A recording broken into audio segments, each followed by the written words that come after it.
California. You got it.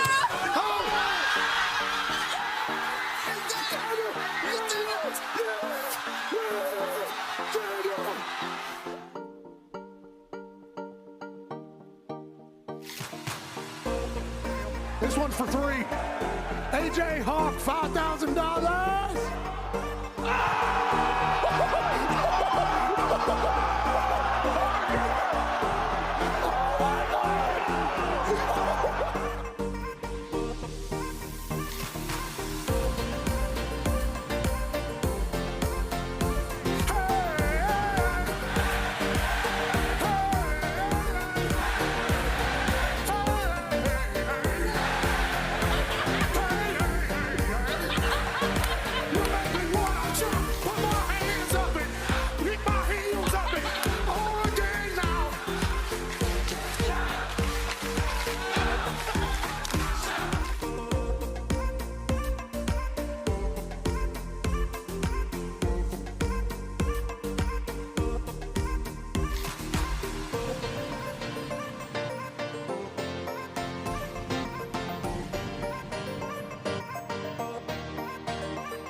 USA!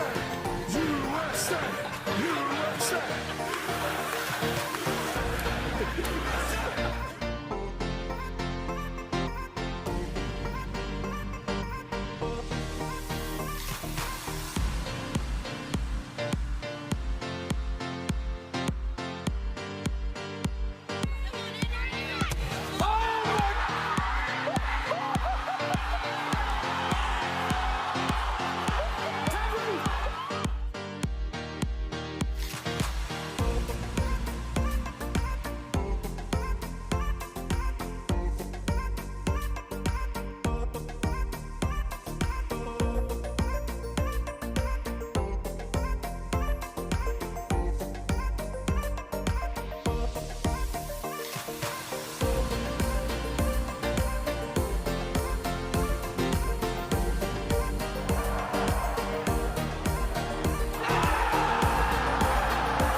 The following program is a collection of stooges talking about happenings in the sports world. It is meant to be comedic informative.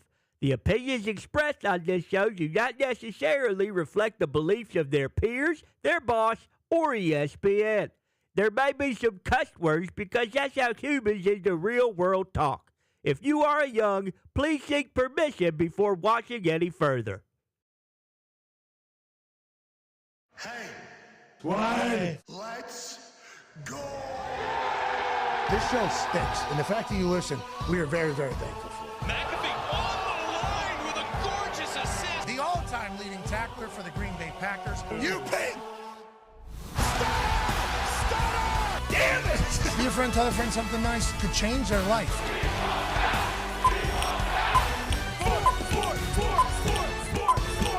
Hello, beautiful people, and welcome back to Lucas Oil Stadium, the Lod House, the host of the NFL Combine for the 39th straight year. This particular sports program begins now. Football! It is amazing, but they don't give these out in football, do they? Now, this is actually a feel-good Golden Friday here on this February 27th. We have American hero and legend Jackie Hughes, currently in Lucas Oil Stadium. Last night played in Pittsburgh. The Pittsburgh Penguins fans, the great Yinzers, gave him a massive ovation before the game started with a USA chant and everything in between. You know, you never know how that's going to go because Sidney Crosby is our guy. Now, at Big Night Out about a year ago, I asked Sidney Crosby if he wanted to join Team America because of how long he has lived in Pittsburgh. He turned me down. A lot of people felt like that was incredibly disrespectful to ask the question, but is it now?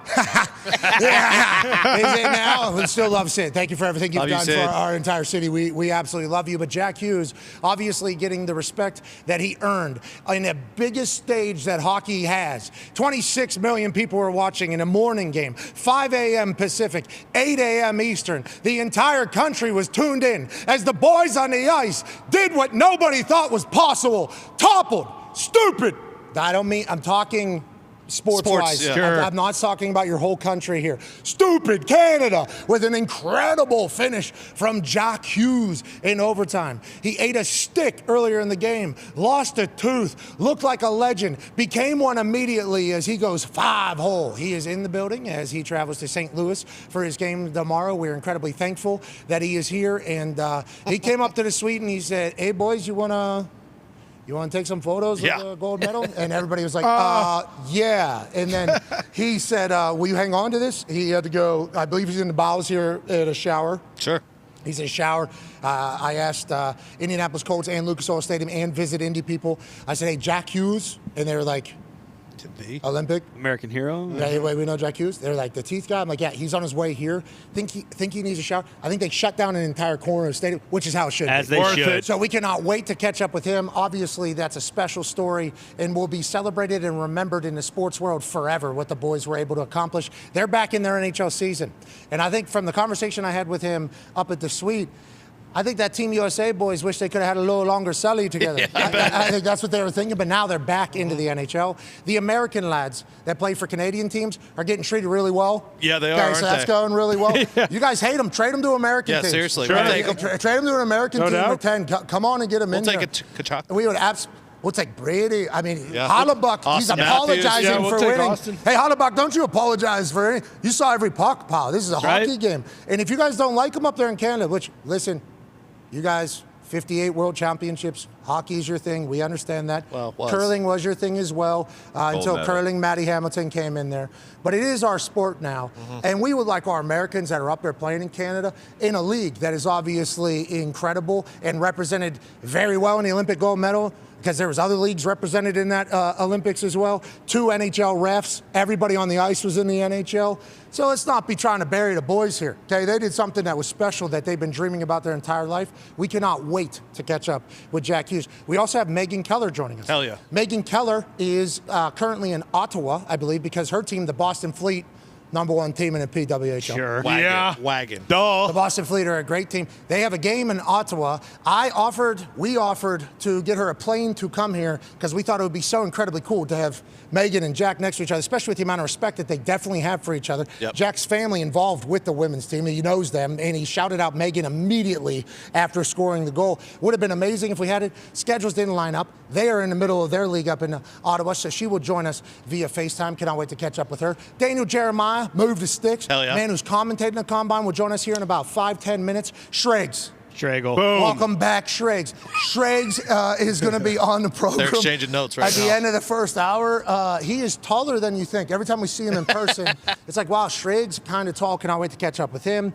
And then, we'll see if there's any surprises. Maybe Matt Patricia, defensive coordinator of the Ohio State Buckeyes. Had a Combine night last night. I'm going to be honest, never did this before. Live in Indianapolis, so every time the Combine's in town, come down here, do the show, shake some hands, head back home. Obviously, live here, I'm going to go to bed. No reason to stay downtown.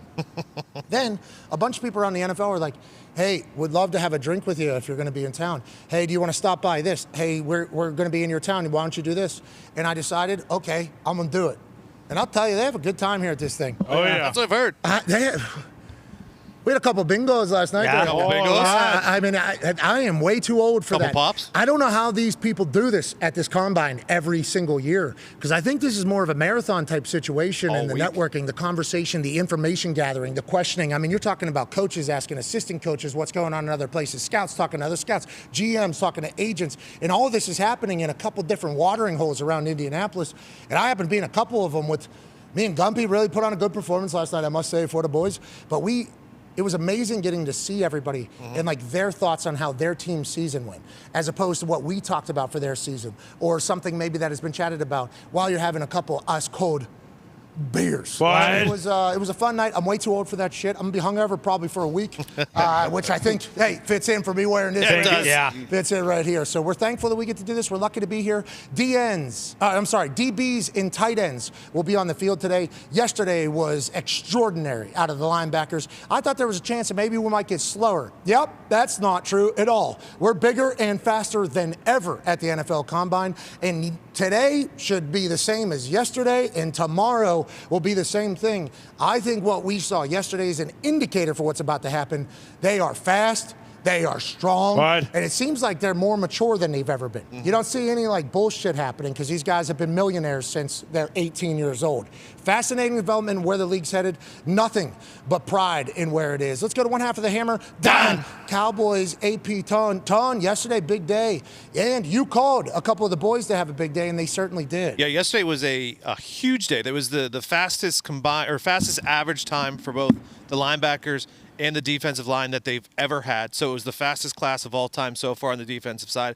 We highlighted some of these guys yesterday because they are the big names at the top of the draft, and they absolutely delivered.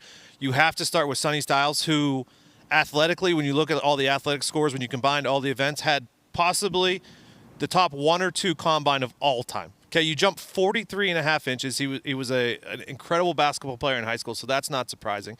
Then he runs a 4.47. He broad jumps 11.2. He does all the 3-cone and the 20-yard shuttle first in the group. He was first in literally everything, basically.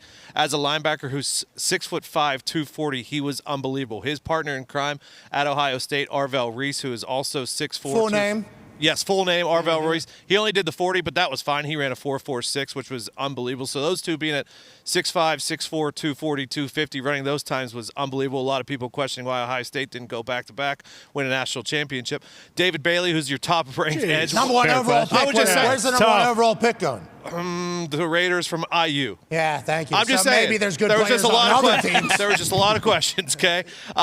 David Bailey, who's the number 1 edge rated coming out, he ran unbelievable. 4.51 or 4.50 was his time. And then we talked about Jacob Rodriguez, who had all the production, 250 tackles over the last 2 years, 15 forced turnovers, whether that's interception or forced fumbles the last 2 years.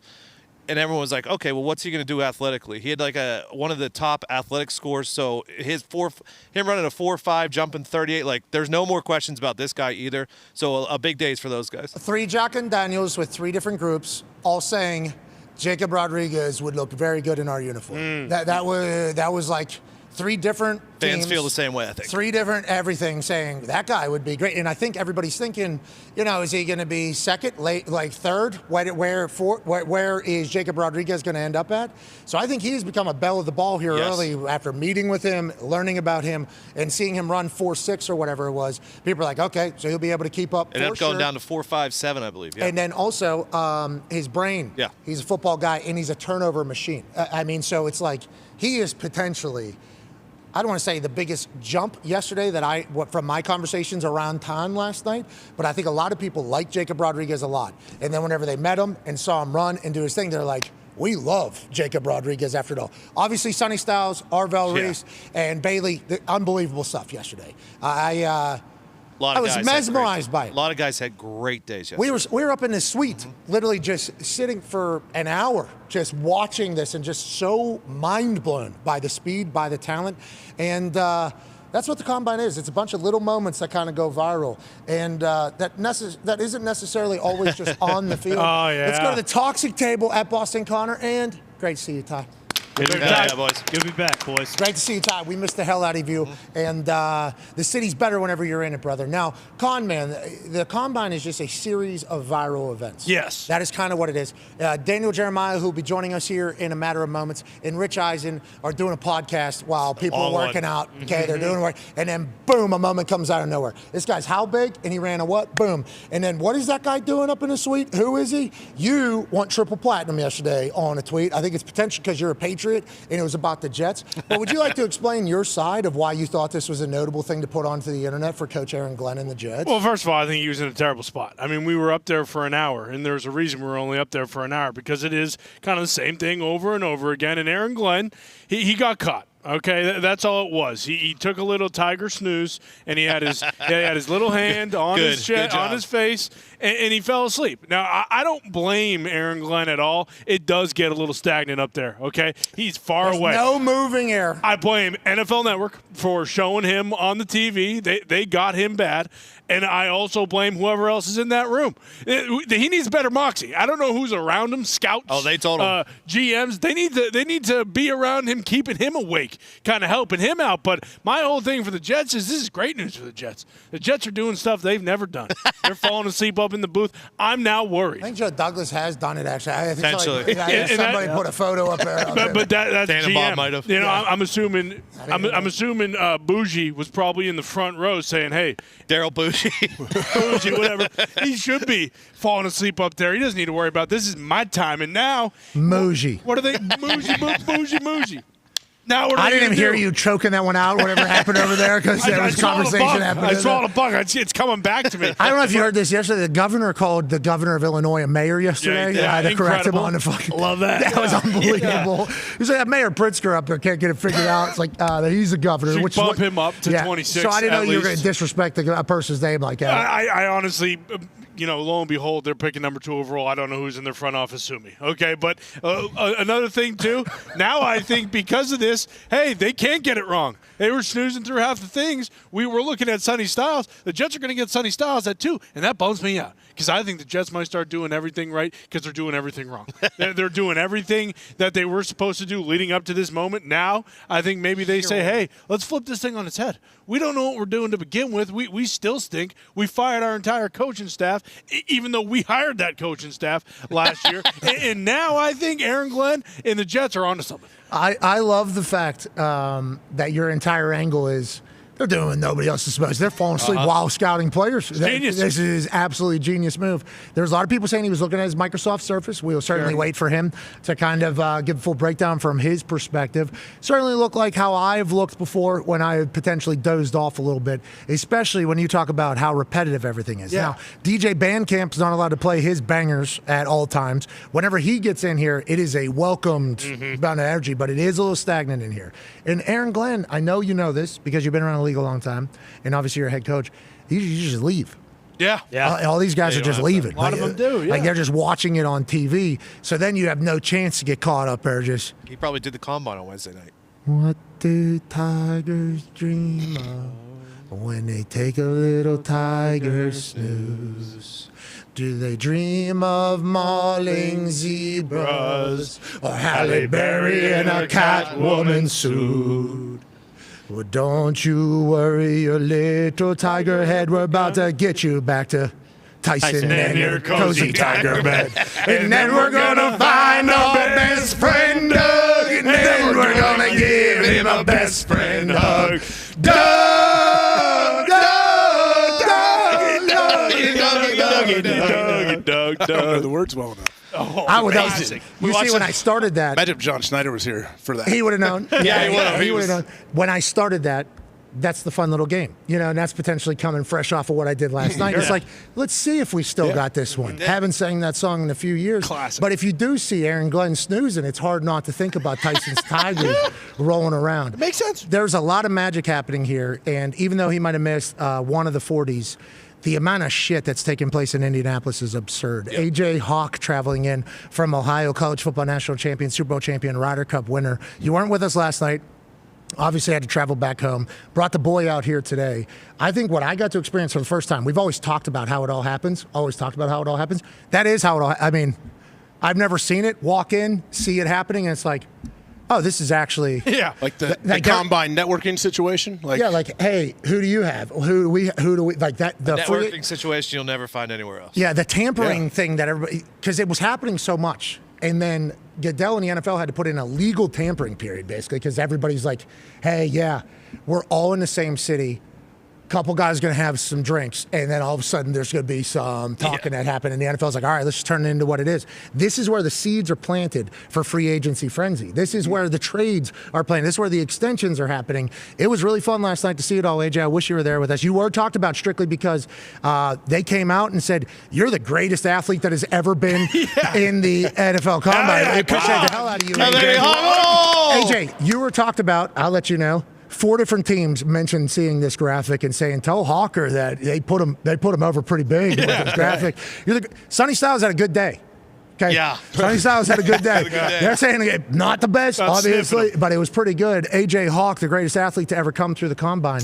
This is a special place. It's a special time, and it does feel as if the next NFL season has officially started now. Yeah, I feel like this is kind of the kickoff to the season. Like Connor said the other day, like this is where if you're a terrible team this year, say you were horrible, you have hope. I think everybody has hope right now, and if you're the Seattle Seahawks, you won it all. Like now it's like, okay, flush that. That's gone. It's time to move on. Let's turn the page. And, yeah, it's just an exciting time to be around, seeing all the coaches and GMs walk by and just see how excited they are, how much they love football. I wish I would have got a chance to see last night the whole networking. And I know there's some like media members too that jump in and try to get their little. Are they trying to get some information? Their grubby little paws. Is what you're gonna say. Rap Sheet's direct quote, and Gumpy and Bruce in the truck were there when he said it. He basically said, "All right, now I got to get out of here. I'm gonna go walk the streets and hopefully run into people." So that's amazing. Like, he was aimlessly just walking. Old school. Am I right? Boots on the ground. Yeah. Trying to figure out if he can get any scoops. Now, obviously, Ian Rappaport knows everybody. So if he sees anybody, he's getting pulled. And they're coming to him for scoops too. Though they're saying, "Hey, like if you're with the Texans, you're going to go over there and find out what other teams in the division are doing, and hopefully Rap Sheet has answers." Buy me a beer. Rappaport. Let's go. Buy me a beer. Okay. Probably just like that. I think he had 12 Miller High Lifes, he said the night before. Okay. I hope I'm not outing him there. So I don't care. Last night when he was talking to us for a 40-minute period, he only had 2 Stellas. Okay. Oh, wow. So, And we were actually watching, because noted booze bag. Right, this is kind of his thing. We're like, wait a minute, this is his drinking Super Bowl. Only had 2 Stellas. That might be his night off, though. No, it wasn't. He said, I gotta saving it up. Yeah, for what's about to happen. Going to liquor later in the night. Yeah. It was 11-ish, 10:30, 11-ish. Okay, yeah, so early. He was still. And he's just getting going. He was with. Then he was hit. that's Rap Good Sheet for football. him. That's what he was gonna- It's a week long of that as well. Rappaport actually just broke some news. So if you're going to hoot with the Owls, you got to be able to soar with the Eagles. He certainly does that. The NFL has informed its clubs in a memo that salary cap number for 2026 is $301.2 million. Up $22 million. Up and to the right's what the NFL is. And obviously, that's a good thing for players. That's obviously a good thing for the league, especially if you're selling your team like the Seattle Seahawks. Yeah. Ty Schmidt, anything you've gotten a chance to see about the Combine over the last couple of days that you think should be talked about or noted? I mentioned this to Tony earlier. Everyone is on Jacob Rodriguez's tip, and deservedly so. He's an unbelievable player. Carson Scherer, linebacker from Iowa.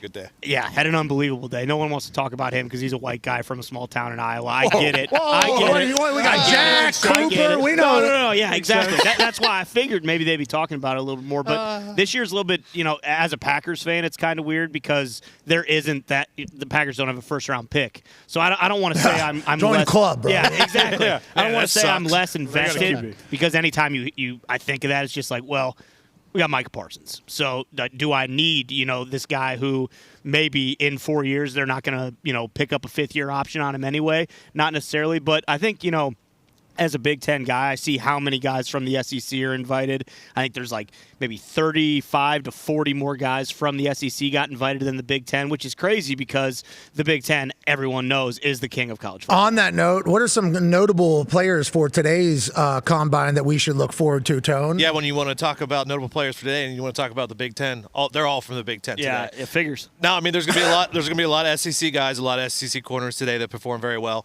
There's an SEC tight end that's gonna perform very well today. But when you look at the names that you've probably heard in college football and who are gonna perform today, and you're gonna be out there and see what they do today. Obviously, it starts with Caleb Downs. He's a unanimous All-American 2 times. We talked to guys at Bama 3 years ago when he was a freshman and said this guy is Hall of Fame as soon as he gets off of the bus. He's been unbelievable. He measured this morning somewhere around 5'11 and a half, 6 foot, which is really, really good for him. I believe he's going to work out like all the other Ohio State guys, and he's going to be a top 10 pick, so he's someone to watch today. The Freak, the freak maybe of the combine after Sonny Styles, of course. Tight end Kenyon Sadiq, he's been known as a freak for years and years and years. Well, because his name also. Yes, also. Rhymes. You see, And just Sadiq. look at him. He's perfect. You can see it in Freak. these. He's a freak. built like an absolute tank at tight end. He's 6'3", 250. He verticals 4'2". I don't know if he's going to run or not, but if he does, is going to be really fast. He's a projected first round. And then a guy from Indiana who went to Purdue, was a All Big Ten at Purdue, Dylan Thieneman, who went to Oregon, 2-time All-American. He's a projected first round pick. I know a lot of draft guys think that he's going to run really well today and play really. You saw him fill the alley. He will come up and hit. He will cover. He's a do-it-all safety. Who are some potential show stealers just like you? Hey, you called us some yesterday. Thank you for doing that. You made me feel smarter. Yeah, Kyle Lewis did really well yesterday. The linebacker, Kyle Goalie, the Cincinnati linebacker, did really well yesterday. The tight end that I mentioned from the SEC, first team all SEC, he was an All-American. Eli Stowers, he was a freak in Texas, track guy, jumping guy. He's supposed to run and jump really well today. And then the safety, Emmanuel McNail Warren, who out of Toledo. He just measured this morning at 6'3". DJ, Daniel Jeremiah, has said he could be potentially the Nick Eamon-Warrior of this class. I don't know if he's going to run. He was at Toledo. He's a safety, and he just basically smothered everything. Yeah, jumped off he will cover. He will come up and hit. He looked like he was playing high school football. Yes, bingo. And that's what you want to see from these guys against lower talent. And then Damani Jackson, he tied the 100-yard record in high school in the 100. He's a corner out of Bama. He was in California in high school, and he tied the record for 100. He's going to run today. He's supposed to run really well. All right, well, we'll keep an eye out for all these guys. Great hits yesterday. Now, you missed one of your play of the day. I got Sonny Styles. What's that? I got Sonny Styles. Yeah, and you said you could get Sonny Styles, and he did. 43.25. Right? Yeah, quarter of an inch. And they knew it's almost And it was like, his second jump, right? Because the things were already out of the way. But you also hit one, right? We also hit one. Yeah, we already got the bench. We already got the over 35.5 or whatever on the All right, bench. so you're currently 1-1. Yeah. We got 2 more coming, and hopefully you'll hit those. If you're able to bet on those, we hope you will be able to profit. If you're betting on the combine, you should think about maybe looking in the mirror, but also it does make it it's fun. It makes it a lot more exciting. Speaking of exciting, if you turn on the combine over the next 30 hours, okay? Yeah. At least. 30, I don't know how many. It seems like it's forever. A man who will be giving color commentary is a color commentator for the Los Angeles Chargers. He's a podcast host in Move the Sticks, and he's a man who's watched film on every player that has to come through the combine because he has to sound like he knows who they are whenever he is talking about the biggest job interview on earth for them on NFL Network. Ladies and gentlemen, friend of the program, Dana Jeremiah. Hey, baby, DJ! Hey, DJ! Good fit. DJ. Oh, look at that. Go this way. DJ. Wow. Oh, this was the right Smart. play. This is it. Wow. Smart. That's professional. That's a guy who's got a clue. He's a pro. Classic handshake. That's a guy who's got a clue. Respect. Yeah, that's yours if you want to. Yep. Okay, you know what you're doing. That was a good play. Yeah. That was the right play. Some people don't know if they're supposed to come to me because I think the natural reaction is this guy's saying a lot of good things about me. Just introduce me. I'm going to go talk to him, but the seat's right next to me. So if you come my way, efficient. then you're going to have to come back. Then people go from me and they go, oh, I got to go see the boys. They go this way, and then it's the worst outcome. Yeah. Because then they're going there, then here. What you did there with a little bit of a brisk pace. Yeah. He knows. Bang. It's Boom. respectful of your time. I mean, that's Yeah, but that was, Yeah. I think the scouts would say efficient. Yeah. Like- AJ Hawk in 2006. Yeah, 99. reminds me a lot of that. Did you see that graphic? What did this thing mean? Because we just, I don't know, I was pretty boozed up when I saw it, and everybody else saw it the same way. He's the greatest athlete in the history of It's a the phenomenal. combine. I bet his numbing. There it There's, yeah, I was What gonna is say this? his What does testing this numbers mean? are really Product- good. So this is the production score. So I believe that takes into account, numbers on the field in terms of the stats. And I think that also incorporates the athleticism. This guy was a bad dude, man. Yeah, it still is, by the way. He Yeah. just can't walk because he has no cartilage in his knees. Because of the 99 there. His boy, Hendricks, how old is he? 13. 13, size 11 shoe. He could beat his dad's ass right now because of the Yeah. cartilage, but I Nope. tried to... He knows that. Yeah. Do you do that, by the way, when you're with your kids in sports, where you ask the parents what size shoe does the kid wear? I never do. I try to make their feet smaller, actually, because I think that's the worst thing. Hey, you see my boy, 6th grade, wears a size 19 shoe. I'm like, oh, good. So I can remember Those being things at are Little falling League, off of him. and the parents are like, Johnny's going to play Major League Baseball, and he's going to be there. I'm like, look at his feet. No, he's not. Enjoy this period of life. Everybody else is going to blow right past Yeah, this that's guy. like dogs, with their paws. Yeah. That's how you kind of see with the puppies. Like, oh, those things are horse. Okay, so we're still got a lot of growing to do. I think his kid's going to be gigantic from from my understanding. And he doesn't do any dancing. He just plays ball. That's right. Yeah, he is a Hawk, which we All respect and appreciate. But there was a nice reminder to him about who his dad was from all of us because of that 99 score. We don't know who put that together. We would like that to run every single year, please, so we can all be reminded whenever we are burying this guy that we are dealing with an absolute monster. Speaking of monsters, yes, sir. Yesterday, obviously the linebackers put on a show. I didn't know if because the cyclicality of football, if we were going to get a little slower, right? Because it's becoming a little bit more ground and pound. Instead, what happened is we got bigger for sure so we can fill gaps and we can go ahead and take on 12 personnel and 13 personnel. But they're somehow faster as well. Was this expected coming in that yesterday was going to happen the way that it happened, DJ? Yeah, I was told that all three of those top guys in terms of the two Ohio Staters, with Reese and Styles, and then with Bailey, all those guys were capable of going in the 4.4s. I think Bailey ended up 4.5 flat. He was right there, which was crazy numbers. So it was expected these guys were all going to test like freaks. And when you watch them on tape, it shows up. Like there's some times where you see guys, they're just testers. They're not football players, and they're set for this. Mm-hmm. These guys, like you can watch Styles in this building, and you guys were here. Yeah. In that Big Ten championship game, he was the best player on the field. Like he was sideline to sideline making all kinds of plays. Mendoza was playing football. Well, I know how you media. We'll get to that. You media people talking about Fernando Mendoza. He's my first overall player. You want to do that? Yeah, it better be. I heard Dan Orlovsky yesterday starting to dance around with the bullshit. So help me with this. Okay. Orlovsky, he knew I was coming on, so he just texted me. Of course he did. The nicest text. I love you. You're doing great. I'm so proud of you. And I think it's because he doesn't want me to get after him for the Mendoza. I FaceTimed him yesterday. Get after him. Hey, I FaceTimed him. Get after him. He deserves it. The Combine's awesome. Yeah. If you're a football person and an NFL person and we get the access that we are currently getting, like it is incredible. Because we're just walking around here after the show and it's like you're shaking hands. Oh, general manager, the owner of this team. Oh my God, good to see you. And we're learning that these people watch our show. Yeah. And I'm learning Everybody does. See, we don't know that, though, because we are in Indianapolis in a Thunderdome with no crowd. And then we go home, and then we come back, and then it's just kind of like we're kind of talking to ourselves sometimes. So then when we get here, and it's like the people that are making a lot of decisions are like, hey, we watch or whatever. I'm thinking to myself, well, yeah, this guy would never go out of his way to, like, tell us that he's watching. Mm-hmm. So this is cool that this is happening. Thank you so much. Don't watch our show. You got to keep the league good. That whole give and take. By the time I finally get out of this place, back to where the office is basically set up downtown, I turn TVs on. Yeah. And it's Ty Simpson's better than Fernando Mendoza, and I see Dom Orlovsky like this, okay? And I FaceTimed him immediately. He was on a date with his wife, who we love, we're big fans of. And I just relentlessly started telling him that I'm sick of his shit. As you should. Like, he is clearly right now doing this all to just draw up shit, And like, he said, well, I only watched first 8 games. I was like, well, then don't talk. Like, if you only watched this amount of games, you didn't watch the biggest games of Fernando Mendoza's career to see how he performed? Did you watch just red zone, third down, and fourth down, the biggest moments, the money downs, and see how he did? I just watched first 8 games. When I watch the rest of the games, I'll have a different take. I clearly said that in a thing. I was like, well, I want to let you know, I saw a lower third that you said, and then Mel Kiper. Third got a lot of people. Yes. Oh, yeah, it's very important. It's very important. And then Mel Kiper Jr., whenever we were at the college football playoff, I'm literally projecting Fernando Mendoza is generational. They put up a lower third. Mel Kiper Jr. is top 5, and it's Dante Moore is the number 1 overall quarterback. I'm like, what? Do these people not see him? What do you think? Because I told Dan he doesn't know ball. I said, Dan, I just read an article. You watch 7 to 9 NFL games every single Monday morning before you go live. You're not watching any Indiana games. That's what I'm learning throughout this. Do you think people just don't know him? You think like people are learning about him through this process? Like, how do you think people view him now versus maybe like a month from now after they kind of see more from him? How do you think that kind of narrative starts or builds? Well, I think with Fernando, it was just like a steady ramp up, and it was as the competition got better, you saw more form.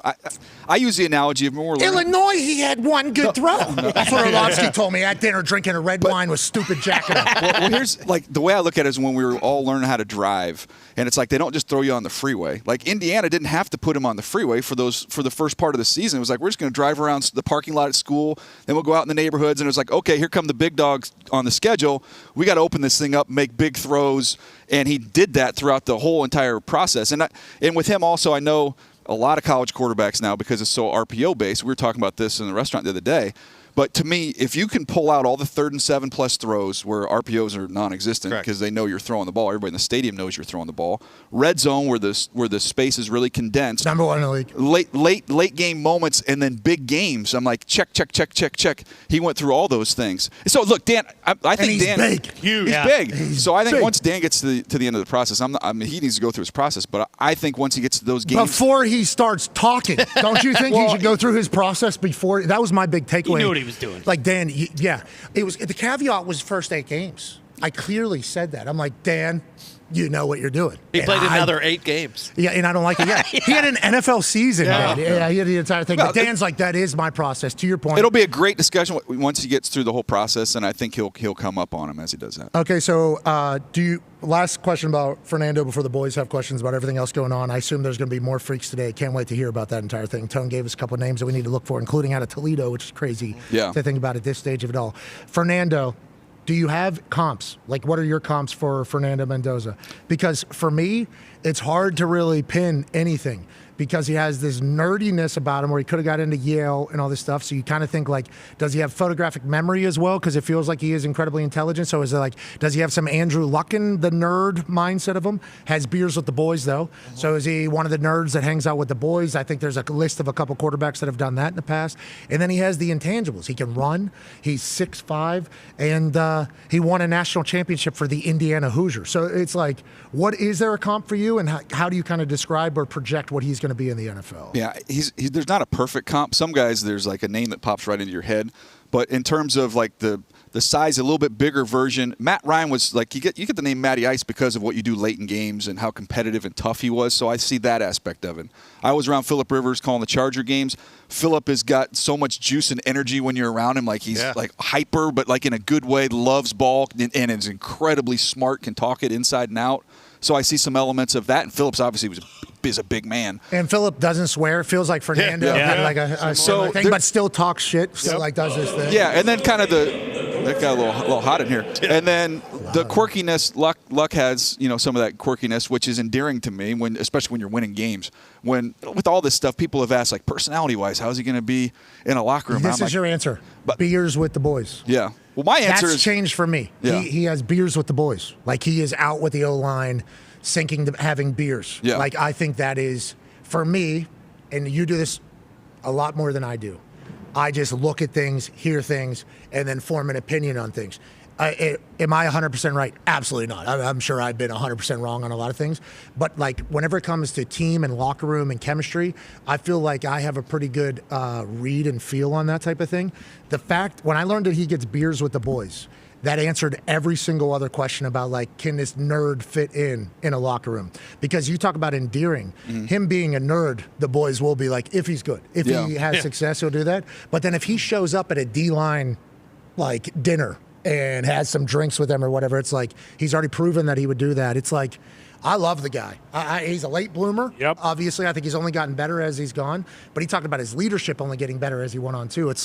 I think he's generational. And I got people on the internet, because Dan Orlovsky's of the world, who did not watch this guy play football, saying, what are we, Indiana's quarterback? I don't know. It's like, I think he's generational. And they're like, you use the term generational very loosely. I got attacked for the type of human I am for saying generational. It's like, I think this fucking guy is going to be a top 3 quarterback in the NFL. That is what I think. Now, a lot of things have to happen around him, which Brock Bowers, Ashton Genty, Tom Brady potentially in on conversations a little bit more, allegedly from sources that I'm hearing. I think they have a chance to be good over there with him. I think he has a chance to do very good things with the Raiders. I do too. To me, though, with the building philosophy of the Raiders with free agency and with the draft, like you go into the draft room and you've got the draft board up, and on the first, the left side is all the offensive players. Right side, you might have all the defensive players. Like, I think I would go in there and just all the magnets, and then I probably don't use magnets anymore, dating myself. I'd take all those defensive magnets and just swipe them off the board. We're just taking offensive players. We're going to go pay Tyler Linderbaum whatever the heck he wants in free agency. We get Colt Miller coming back. The left tackle's the hardest piece, and they actually have that piece.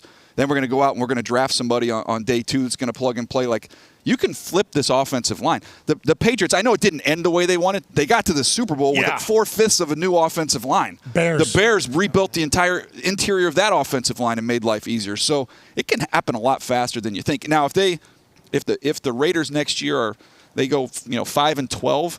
But Mendoza's getting better and better, and they've got the offense in place. You'd be feeling really good for a 5-12 That'd be team. Drake May, New England, basically year one, even though we got a whole new coach. The entire rookie year, Drake was like, oh, yeah. I mean, we're not winning games right now, but Drake is doing things that we're liking. Absolutely. It's just like kind of shuck down there in New Orleans the last 4 weeks. They kind of go on a little bit of a run. Jackson Dahn, I think, had some moments where people are like, okay, he's having it.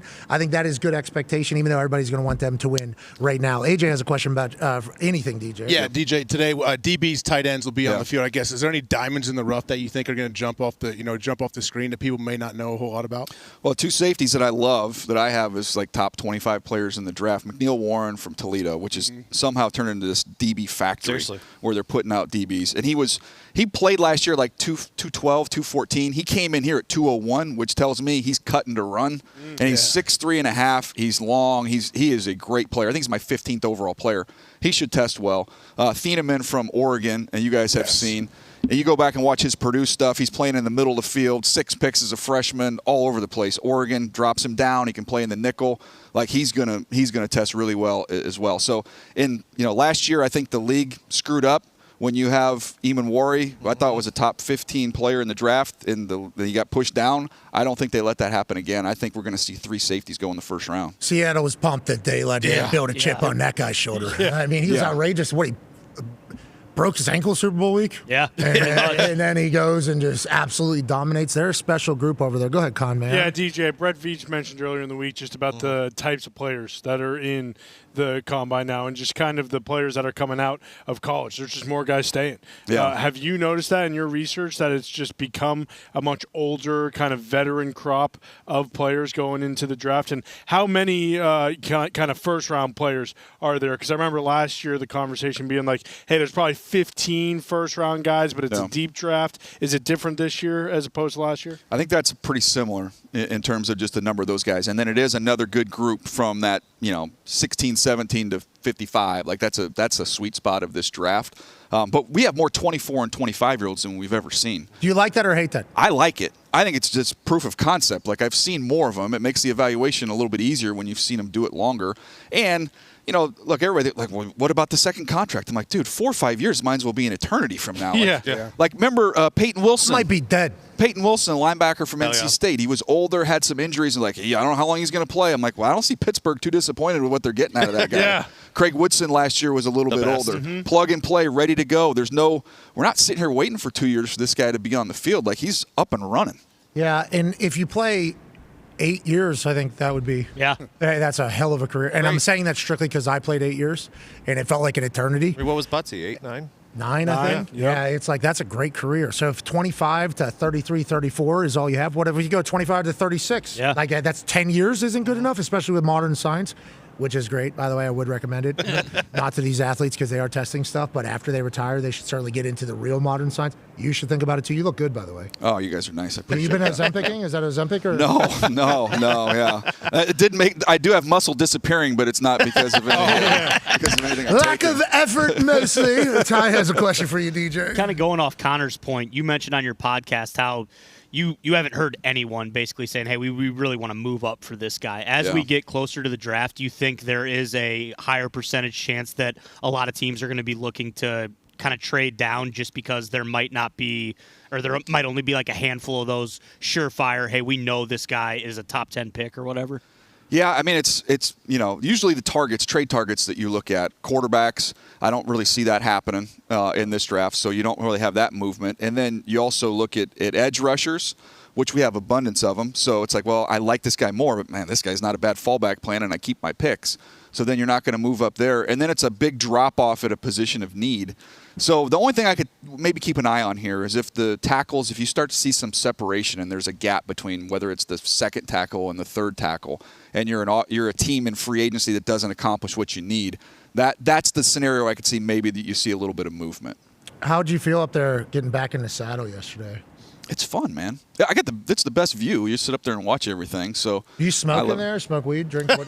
No. I thought I saw that. Yeah, what? The governor got it passed yesterday. I asked him about it. So if you wanted to smoke in there, and you live in California, so you're yeah, allowed. I'm probably more likely to drink a kombucha and try and keep my stomach. It's nice and steady up there. Okay, so speaking of stomach and drinking stuff, last night's my first ever combine night. Yeah. Ever. Like first Really? time ever. He did it. First time I ever did combine was last night. Like actually did it. What time did you shut it down? I don't want to even say the number. It's 4. Late. Oh my goodness!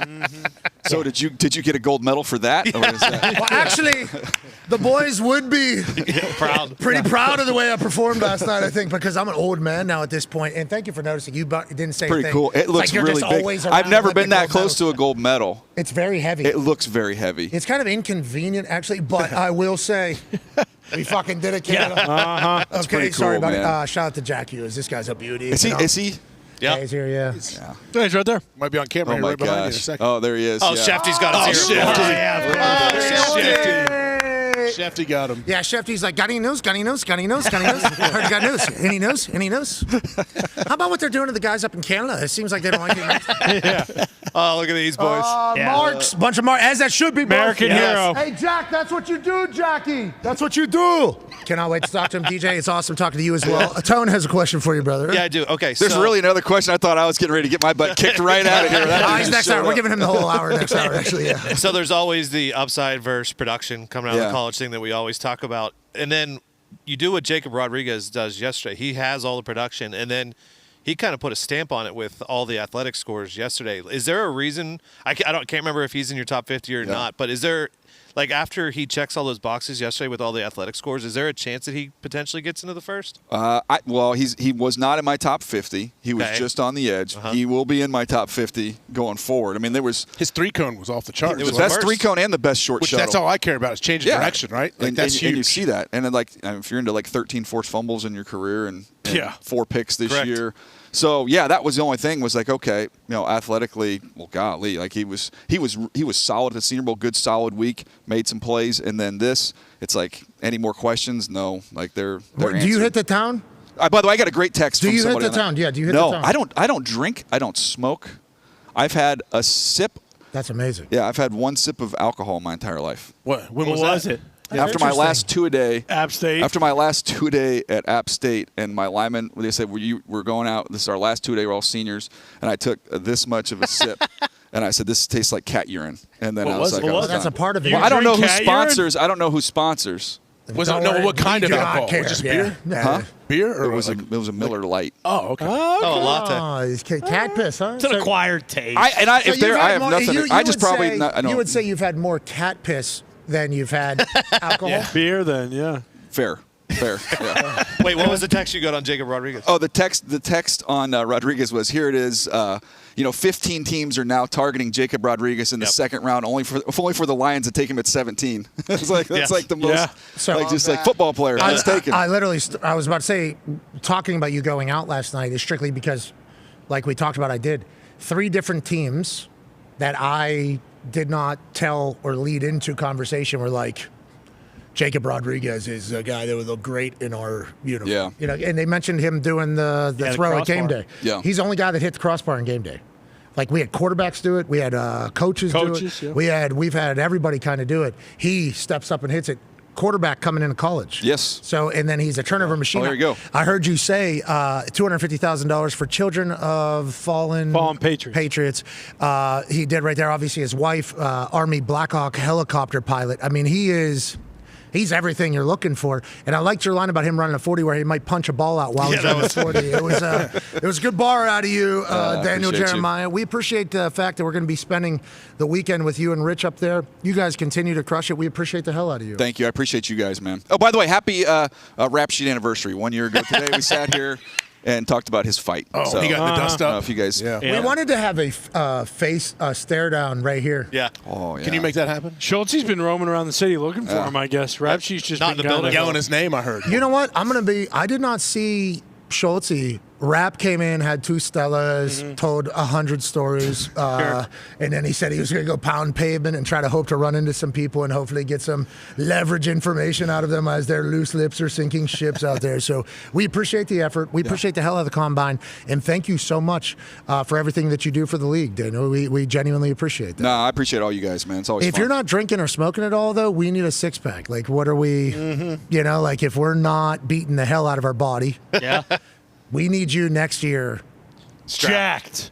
strapped. Oh, Start really? taking You steroids. put on like 50 Yeah. pounds of muscle. You know, We would be showed up HGH. just so Yeah. jacked. Why don't you just eat the Subway protein power punch There pound? you go. Now we're talking. Protein pocket. Pound That's the jam. Oh, yeah. Okay. He actually got more meat per capita in the protein power footlong. than the entire footlong. Really? Yes. Yeah, something to think about. Yeah, something to think about. It's like Rhode there. Island. Yeah, I'm done watching tape on all these guys for the most part now. How many? maybe that's Next year already? Probably. Well, no, I'll do the non-com. I guess probably like 60, 70 more, but those are I can get through those quick. You're the man. Thanks, buddy. Thank See you guys. buddy. Thanks, See you man. later, ladies and gentlemen. Jay.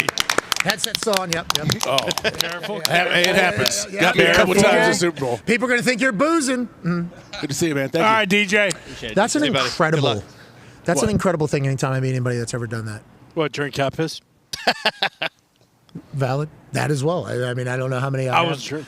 but like just never tried it, never did. There's multiple people in my life now at this stage that are like, I've never even tried it. It's like, I never once just said, good for you, first of all. And you don't have to feel how we feel right now, ever, in your entire life. Who said that? Orlovsky. Yeah. Shut up, We're Dan. done with it. Shut up. We're done An with asshole. it. Hey, Dan, you look super cool. He had this jacket on. He was drinking red wine. He had the phone on the thing. Him and his wife were doing a little date. You know, he's doing the fucking shit. Yeah, being a sommelier. Yeah. Sure. I'm like, I'm done with it. Guess at least he answered. We're 2 weeks away from him tweeting, "Man, this Mendoza film," and we got to pretend Yeah. like we got to know which way he's. Or like if Joining people us don't now, respect you. ladies and gentlemen. Hey, what up, Field? You look amazing. Joining us now, ladies and gentlemen, is an Emmy award-winning host. A man that as soon as he had the opportunity to take a picture with Jack Hughes, he certainly did that. A patriot, a stud, a stallion. Ladies and Still gentlemen. gnawing his ear off over there. Hey, Trey. Ladies and gentlemen, Peter. Ladies and gentlemen, yeah, ladies and gentlemen, ESPN legend. He's gonna get up here. It's Jack Hughes. Peter Schrager. Schrager, go that way. Go that way, Schrager. Go that way. Yes. Yeah. Look at that. So much juice. Love it. Schrager, the greatest. What's up, Schragle? Man. What's up, man? Aloe shoes. Aloe shoes. Yeah, I saw those.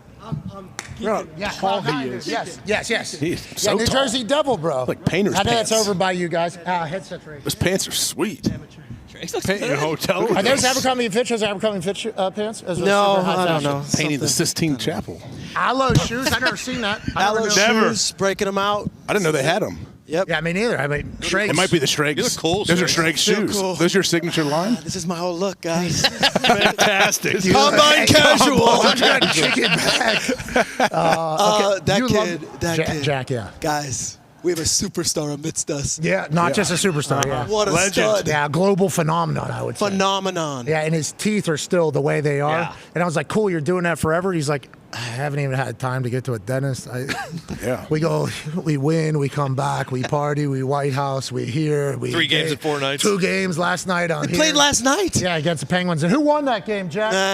Hey, the Pens. Okay. On a back-to-back. I would expect a lot of the teams that have any of the boys from the American team probably not going to win for a week or so. Yeah. Give a little time to get back into the flow. Yeah, because they are legends in the hockey world. They can't handle their alcohol. He's got a little like Chalamet Ty-Domi thing going on. I like where that. He's like this boyhood I just like that. star, and then also badass. Like it's gonna knock you out. Like there's a lot going on. Right Comes there. from a hockey family, you know, so it's like literally in his blood. He was drafted number 1 overall in 2019 as an 18-year-old. He's in year 7 right now, and he's 24 years old. I mean, he was the great American hope, I believe, whenever he was drafted number 1 overall, and here we are. There's been a lot of this, I think, throughout the entire run, especially when you're number 1 and you're not like 6'4" or whatever, and he's like a little bit undersized guy. And then for him to have that moment, beautiful thing. They picked the right group. Yeah, they did. The hockey gods picked the right group to go ahead and do that. I told him, I said, you know, I'm of a certain age where I wasn't alive for 1980. My son is 9 years old. We sat on the couch. There's very few like sports moments I'll always remember. His goal will be a story my son and I will talk about for the rest of our lives. And also Megan Keller, who will be like Yes. her dangles. Little tip. Boom, nasty. Let's move. Let's talk. Sorry, let's sorry. talk ball. No. It's hard not to get makes jacked sense. up. It's hard. I had It's the an American hero. I had the gold medal on while I was just walking around. Sick. Because he just kind of tossed it. It Wait, was when like, did that leave? well, I wanted him and they were getting Oh, pictures. gotcha. Oh, okay. Such Yeah, a dork. Yeah, we, like on Peekaboo Street. Like, oh! I want to let you know, we commentated it as if you were the biggest dork. So just know that the commentary did match the actions. I'm Okay, sure. let's talk ball. I don't know if you've heard yet. I've said this a lot because I think it is a big deal. We've always chatted about how Indianapolis and the Combine are the planting of the seeds of free agency frenzy, of trades, of everything, what everybody's going to do in these gatherings that are taking place. Last night was my first time ever doing it, like kind of bouncing around, talking to people. What a special place. Cool, I assume you do a lot of that, obviously, with connections, but everybody is here. How many things are actually getting done, or is this just all seed planting? Seeds, and sometimes you get a trade. Like the other night, we had a trade between the Jets and the Titans, and it happened here. It's where, okay, Gonzi left our set. And then went and made a trade with the New York Jets, but it's because it's the only time in the NFL calendar where everybody is in the same exact place. Well, except for your friends, McVay and Liam Cohen. Those guys don't show up. They're good. They're hey, fine. we need you guys back out here. Hey, we need you guys back out here. I was just talking to Sean, and he's asking me, so what'd you get into last time? Like, you don't get to, no, you don't do that. You don't Sean, get we need you back out here, You don't get to do all that. He's got FOMO. That's it. But also, it's this informal deal where the agents are all here also, which is a different deal with it, where, of course, we're all excited to see the coaches and the general managers and do the media stuff, but the calendar for these agents, like I just saw Tommy DeVito's agent, Sean Stellato. Oh, nice. Wanted to go. He told me he had 24 meetings with teams in one day. Yeah, he did. That's low for him, actually. Normally, you'd say he had a 30, 40. That's it. 42 teams. But if you take that, he's one agent with 4 clients. Now you take about all the different agents here, and they've got to. Now they can't make deals, but what they will do is they will say, "What's the marketplace? What are we looking at for our clients?" And this is the only time all calendar year they get in-person interaction. So yes, there's that, and then there's just hanging out and fun and drinking and enjoying the fact that everyone's away from home, everyone's in the same place, and it's an annual tradition to get together and let loose a little bit. It was awesome. I should have been doing this. How long are we doing this? 8 years? I should have been doing this. Got to pace yourself, though. Kind of feels like I've kind of been doing this. Made up for it. It's in our city. I feel like I've been messing this up and missed a lot of opportunities. It was cool last night just to see everybody, because we obviously follow along the season, but getting a chance to chat with them. And then we would have said something in the show, and they'll mention it. Like, you remember when you said whatever, and I'm like, I feel terrible about it. And everybody's like, nah, that was... You have to say what you have to say. It was like really cool to kind of do all that. Go ahead, AJ. What about Max Crosby, AJ Brown? Any news you hear when you were pounding the streets last night? Yeah, the tone of Howie is what you said the other day. Really. Well, it's funny because at the trade deadline, Howie Roseman told everyone no, like we're not trading AJ Brown. And then when we can't trust anything that anyone says, though, right? At this time? Well, that is a good point, also. And then you go to this media availability, and what he said was, of course, like I'll always listen. And I said AJ Brown's Twitter handle is always open. Howie Roseman always listening. He's always listening. But I would also add this. He is not on the block by any means. They are not proactively trading A.J. Brown. They are not shopping A.J. Brown, but he will always have his phone line open. The issue is, for the Eagles, if they trade him before June 1st, it costs them $40 million in dead cap money. If they trade him after June 1st, it gets a lot less financially prohibitive. So that kind of makes this little window here, and he got traded draft day a couple years back from the Titans to the Eagles. It makes it a bit more of a hurdle.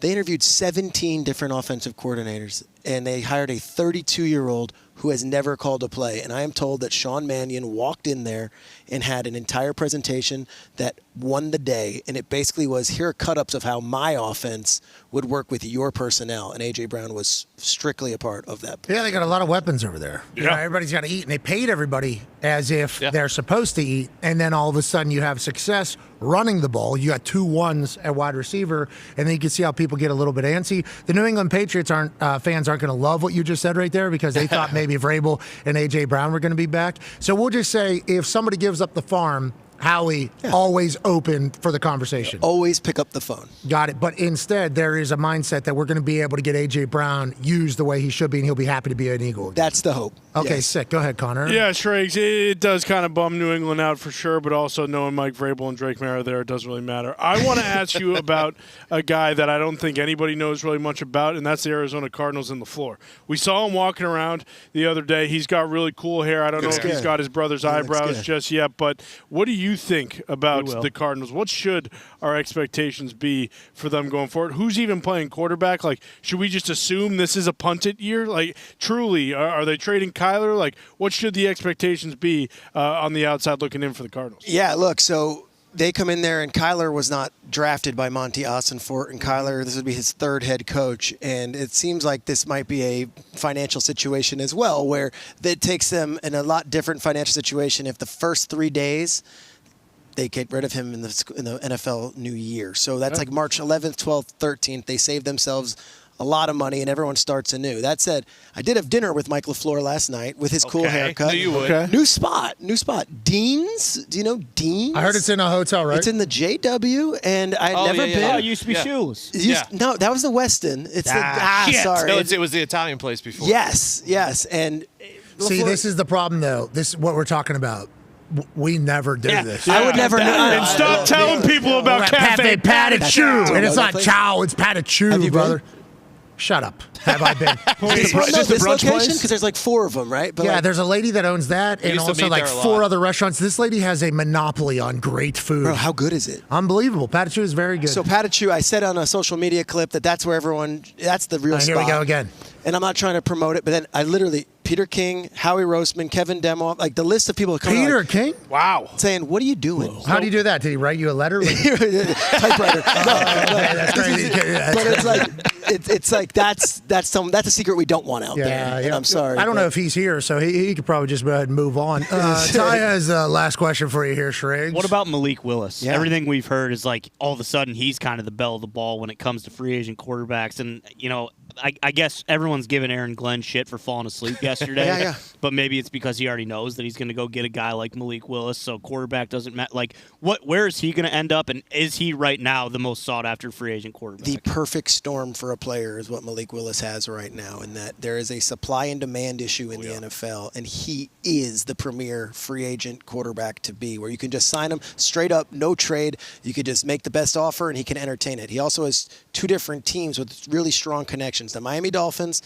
the GM from the Packers, and the defensive coordinator from the Packers is new the head coach. And then in Arizona, Mike LaFleur is the head coach. Where did Malik Willis just revigorate his career? With Matt LaFleur in Green Bay. So there are 2 teams that might be quarterback hungry, and you have a draft pick situation where Mendoza's the number 1 pick, and it's not exactly a 2-horse race there where there's anyone else in the Mendoza conversation. Oh, really? Or lobster? We're not doing it. We're not getting into this. We only have like a minute left, Yeah, I'm and sorry. TV. No, don't be sorry. We are sorry. I'm going on talking about Dean's Seafood and Steaks, and I apologize. I should be talking football. It's my bad. No. Wrong show. Combine. That's We Combine, should be yeah. talking about Dean's because we just learned this place existed. Never knew. Me neither.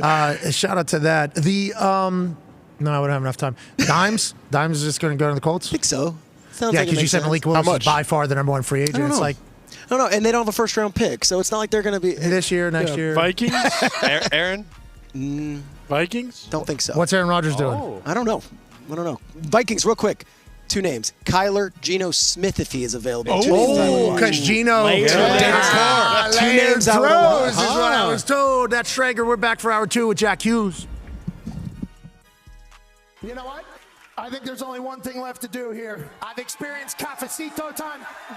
I've experienced the wonderful culture. I've experienced the beautiful people, and I think we got some Canes over here.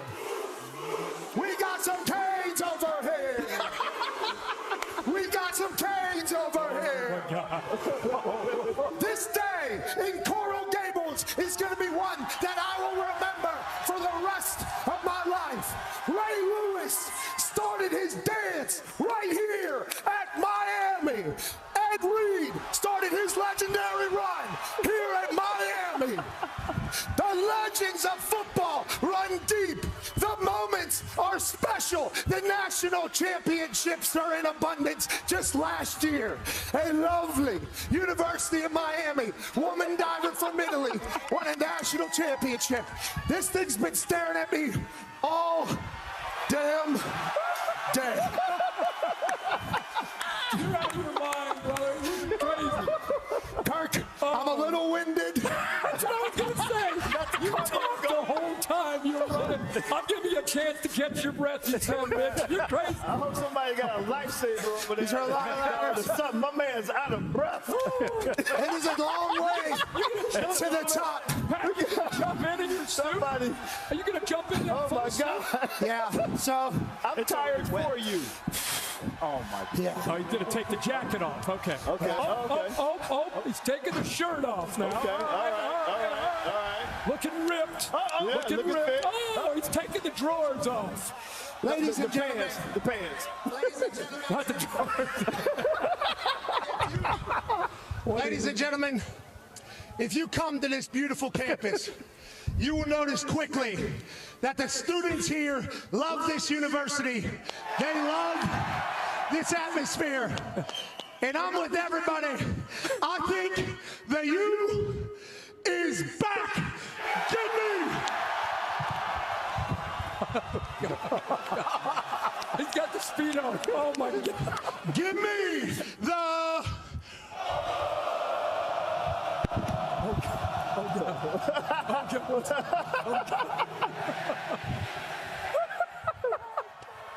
Canes, baby. Here it goes. Oh God. Here it goes. Feet together. Feet together. I think that was the lead so for the pencil. And he's got the U.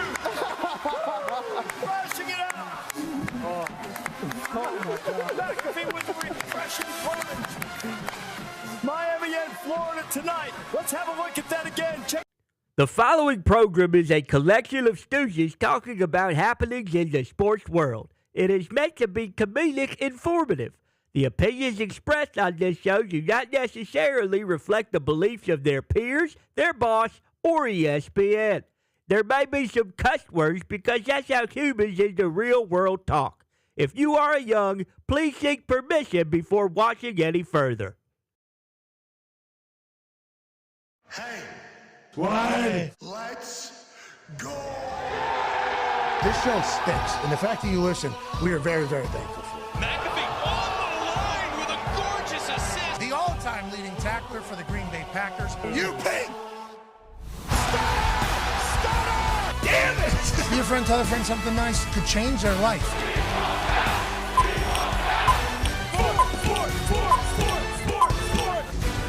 Yeah. Welcome back. This is the NFL Combine live from the Lod House, Lucas Oil Stadium. Hour 2 of our program begins right now. Football is obviously what we should talk about, okay? We don't have the knowledge on anything else that we have on football. So we talk about football more than maybe anything else, and maybe more than anybody else other than full NFL shows. Sure. When you're at the Combine, you can't help but get excited about the future of the NFL and the future of football. It looks like it's going to be bigger, stronger, faster than it's ever been. Up and to the right, seemingly continue. Oh, yeah, the salary cap next year, up 20-some million. It's up over 300 million. Everything in football, very, very healthy. But if it's sports and it's happening, it's the United States of America, we are certainly going to celebrate the hell out of it. We think sports are the greatest thing. We think sports are unifying. We think sports are beautiful. We think sports exemplify everything that's good out there when it comes to humans. We talk about grit. We talk about buy-in. We talk about discipline. You talk about working when you're tired. You're talking about working your ass off and losing and understanding that, oh, just because I worked hard and I lost doesn't mean I should stop. I got to get back on that horse and go again. Sports are the greatest thing on earth. And whenever an entire country can buy it, well, I don't know what the percentage is. I don't know what the percentage is. People More I than know, half. Okay, the people I know, 100% of the country can buy in and rally around a team, and a team can do something magical that the entire country and the sports world will talk about for the rest of time. It's a beautiful thing. So in this hour, we'll be talking to a guy who's going to go down in the annals of sports celebration in Jack Hughes here in a matter of moments. And I'll tell you, the shirt's awesome. Yep. The gold medal is filthy. There's some silky mitts all around. Yep. And I think he's a beauty. I do believe they picked the right one. Oh, yeah. From the Hughes hockey family. His brother, obviously on the team, Quinn. And then his other brother, Luke, I believe is also potentially a member of the team, but he's younger. So he'll be on there. So there'll be 2 Kachucks, 3 Hugheses, couple Nelsons, and then goddamn Hallebuck going on to take on the rest of the world going forward. And that's right where we want to be. We're so incredibly lucky that we get to talk about sports. We're so incredibly thankful that we're a part of the sports world. And it's obviously not just me. The Toxic Table's here at Boston Connor and at Ty Schmidt. Great to see you. We miss you. We love you, buddy. One half of the Hammer, Dahn. Cowboys, AP Tone is here. Do you have any bets of the day, or are all those gone? And how have your bets of the day gone? Those are all gone. We did 4 of them. We did the we did the vertical jump. I did under 43 1/4 inches because I thought that was just an absolute absurd number. It is, but Sonny Styles did that number yesterday, so I lost that one. And then I did the over 35.5 reps for bench press. That already went over with, oh man, I can't remember his name. He's out of Kentucky. D-tackle out of Kentucky. DeGusto. Thank you, Mr. Gusto. Thank you. I appreciate that. Gusto. He just repped it out, and he fought for those last couple ones, so I appreciate him getting us a win there. Yeah, for all of us. Yes, the ones that have not been settled yet are the broad jump, which I believe is 11.4 is the over-under in that one. And then the other one is the 40, the wideouts and D-backs have not gone yet. That is over-under 4.265. I went with the under on that one. Special athletes trying to chase a special dream. That's what this is all about. Let's go to a man who's a college football national champion, Super Bowl champion, Ryder Cup winner, and the most athletic human to ever be a part of the Combine, A.J. Hawk. Hoggle. Your thoughts on our 3 days back here? We go from Radio Row, okay, to Overreaction Monday, and then boom, right at the Combine. Feels like a nice little back-to-back without the 2 weeks in the middle. It's awesome. I mean, everything about, like, the Combine, I didn't know what to expect coming. I actually wasn't here with you boys last year, and coming here, it's way more energy, way more juice, and I think the just seeing all the GMs and coaches and getting to interact a little bit with them is great, because it's true. Like you said earlier, Pat, like, we don't, I'm in an attic in Ohio, so I do the show. I go back downstairs, drive my kids to practice, do whatever. I have no clue what people are watching. So the fact that these guys will mention things that happen on the show, I'm like, what do you do? Like, I didn't realize they even knew we were doing a show. So yeah, it's really cool to be here. It is fun. And Dan Morgan yesterday saying Panthers are a good football team. Go football team. It's like them knowing what that means. It's like, and they appreciated that, I think. Like, I think they genuinely appreciated us going to bat for him. And then there's some teams where they're like, hey, you called us out, and that was like just a reality of the situation. Thank you for doing it in an entertaining fashion. It's there you like, go. Yeah. Hey, you got it. Hey, next time we'll try to add even more. Yeah. In this entire thing. But it's a special time to be an NFL fan, Ty, because just like Connor has mentioned a few times this week, last year this was his Super Bowl. Yeah. Last year it was like, okay, all eyes are on draft season. Mm-hmm. We're trying to build something special. Little do they know they're going to end up in the Super Bowl. But it is a special time where everybody has optimism that they could potentially win the next Lombardi. Yeah, and I think even more so this year after you look at what the Patriots did. Like, the Patriots were that example last year. They won, 3 games? Yep. So it's like that.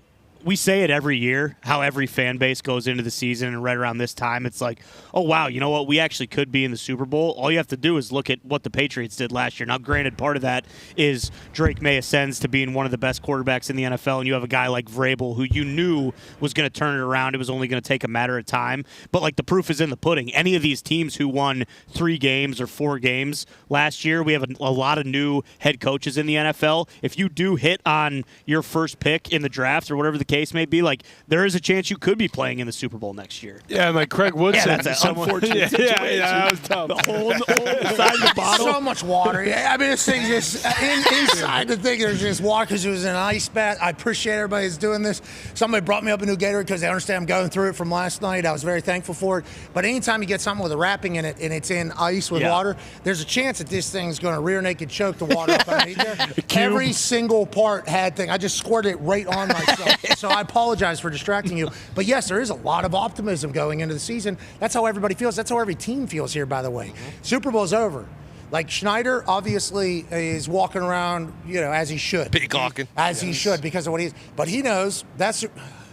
Shoots and ladders. Water just gone over it. Yeah. He knows that Super Bowl Sean Payton said shoots and ladders. does not matter. Like, literally, that is kind of what today is and what this Combine is. It's turning the page, Conman. Yeah, and that's something, Ty mentioned the draft picks. Like, and DJ brought it up. Craig Woodson was one of the best players for the Patriots, and he was one of those guys that fell in the draft because he was older. He stayed in college at Cal longer, and then all of a sudden, he is a superstar making huge plays, one of the kind of bright spots of the Super Bowl for New England. So that's also kind of something that we should think about with the Combine and just rookies in general. Like, they're going to be way more impact players as rookies just because they are kind of not veterans, but they're coming in at 23, 24 years old, and they play right away, and the speed isn't too much, the complexity isn't too much, whereas before when they were younger, you probably needed a year or two to get used to it. A lot of snaps. Yeah. A lot of snaps for a lot of these players. Some suing people to try to get more college snaps. That's right. Yeah. To try to be able to delay going into the NFL. Here's the draft order that we'll be looking at for the next couple of months. The Raiders with Fernando Mendoza, Orlovsky. Jets, Cardinals, Titans, that's old logo, I think. Yeah. Shout out to us. Giants, Browns, Commanders, Saints, and then at number 9. Crazy. That Kansas City Chiefs. You know who's mocked there a lot? Are the Chiefs dead and gone? Is that what people are thinking? I don't know, but Nobody's talking about the Chiefs right I know now. Jeremiah Love is mocked there a lot. Jeremiah Love in that offense with Mahomes and all those other boys would be something to watch. But it's crazy to see that logo in the top 10. Mahomes gets back healthy. They fix their offensive line. I think they'll be just fine. It feels like Travis Kelce's playing again, huh? Yeah, it does. A little bit. Absolutely. We broke that last year. Feels This like week. Tyreek Hill's going. Oh, yeah, there, you're too. right. Oh, yeah, I'm surprised. think? Last night I was, in a state of mind that I hadn't been in a long time. It was nice catching up with everybody, seeing everybody. I was firing off some texts to people in the league. Yes. Calling them lame for not being there. You loser. This guy said you didn't want to come because of blah, Oh, blah, I blah. love that. A lot of people, a lot of former teammates, a lot of former coaches, both from West Virginia and also in the league. There's a lot of people at a lot of different staffs now that we're getting older that we know. So talking shit. I'm surprised I didn't just fire one off to old killer Trav last night. And I'm thankful I didn't. Trav, I just want to let you know, you almost got a you up text from me last night. Just kind of figure out what the story is. If he's coming back, he'll be motivated once again. Yep. And if Tyreek Hill, Dr. Chow is saying, Right. Yeah. another surgery doesn't look good for this year, but what if it's a tail end of the season or whatever? Because Tyreek Hill, we've seen him be very durable and also recover very quickly if he's able to get back over there. And then you got Patrick Mahomes, who's being counted out as a guy that's not even good anymore, basically. People aren't even mentioning his name. And it's like Andy Reid and the boys over there could be very motivated with the Chiefs. And they got a top 10 pick that they can bundle with some other shit and move up if they want to. Because just like DJ said, 17 to 34 a lot. So if you like somebody and you want to move up, there's going to be a lot of dancing partners, I think. Yeah. What if the Chiefs trade up into the top 5? What if the Chiefs make a move and all of a sudden we see a dynasty in the middle of it while also having definitely a top 10 pick, but maybe even higher than that? There's a chance for all of that, which is why it's so exciting. Well, that's why like today and tomorrow would be cool because we're going to see tight ends and receivers. Like they're the 9th pick. They might get the number 1 or number 2 receiver of the entire draft, and that feels like the position that has been the most successful as far as guys coming in, in the top 10, getting picked, and then immediately making an impact. Like a Carnell Tate. Could you imagine a player like that with Mahomes? Kenyon Sadiq, a freak like that. Kai Lemon's Mekhi Lemon. Like if they get the number 1 weapon of this class, and then you talk about Tyreek Hill, Jeremiah. Tyreek Hill plays the last 10 games. They get a number 1 weapon from the draft, or even more so if they get a top 1, 2, 3 tackle or lineman. It's like there's just so many options for Kansas City that if you do think that they are dead in general, you should probably rethink that thought completely. Ladies and gentlemen, joining us now is a man who is going to go down as one of America's greatest athletes. Had a moment that sent us all into a frenzy. He's got a busted chiclet, ladies and gentlemen. Olympic gold medalist, Jack Hughes. Dude, Come got that thing in on! the back pocket. That is so cool. Just got a gold medal. Just back pocket a gold medal. Yeah, of course. You are the greatest. You are the greatest, dude. I want to give you stick tops. Stick tops. Yeah, stick tops, everyone. Stick tops, boys. Stick tops for the boys. Yeah, put a gold medal out of your thank you. back pocket. Man. This kid's got a gold medal in his back pocket for the rest of his life. Oh, man. Don't mess that up, you lug. Yeah, I'm you going to pass bull. it down to you in a second, maybe. Is it all right if I pass it to Connor? No, I think you should hang on to that. They put a graphic out last night, Jack. You wouldn't know this. That said AJ Hawk was the greatest athlete of all time. I did that say came that through. last You did night, see didn't that? I? Yeah. Yeah. So that During hey, your game. Hey, you won that. Hey, Way to go, Jack. Hongo! Way to go, Hongo! Way to go, Jack.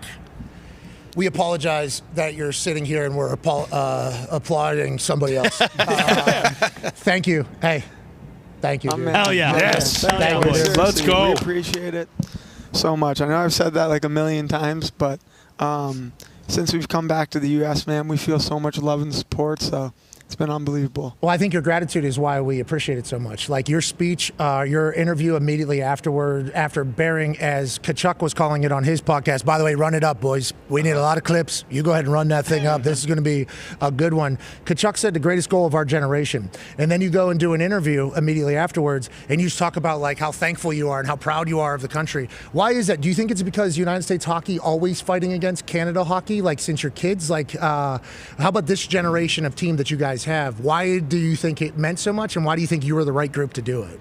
Yeah, I mean, first of all, you got to remember there's the National Team Development Program in Michigan, and all these guys, I think of the 25 guys on that team, I think like 21 of those guys are NTDP guys. So that's where like the best American kids go to play and grow up, and you play there when you're 16, 17 years old, and you get drafted out of there. So like these guys, man, I think there's 8 guys off the 96, 97 program teams there. So these guys were going to high school together and stuff. Like, are you one of those guys, or are you younger than him? I was an 01, so Matt Boldy was on my team. He's an 01 Mass kid. Oh, yeah. Brock Faber and Jake Sanderson on the 2002 team. So we used to I legit was in class with these guys, and that's where it all starts. And these guys grow up playing together. Like you go to weddings and all these guys are at the weddings. Like the Matthew Tkachuk wedding, I think 7 or 8 of these guys are there, and you're just the team camaraderie is unbelievable. And I mean, the USA, the ex-USA hockey players, man, the way they speak about us and the things they have done for us. That's why I said it in that interview. The USA Hockey Brotherhood is so strong, and I don't know what it's like for other countries, but we appreciate the guys that have come before us so much, and I know that in 20 years there'll be another Jack Hughes, and I hope he says there won't be. The same thing. There will be because there's Mike Madonna, there's Patrick Kane, there's Austin Matthews, there's Jack Eichel, and it's just legacy, and it's. Did I see Rizzo on someone's shoulders?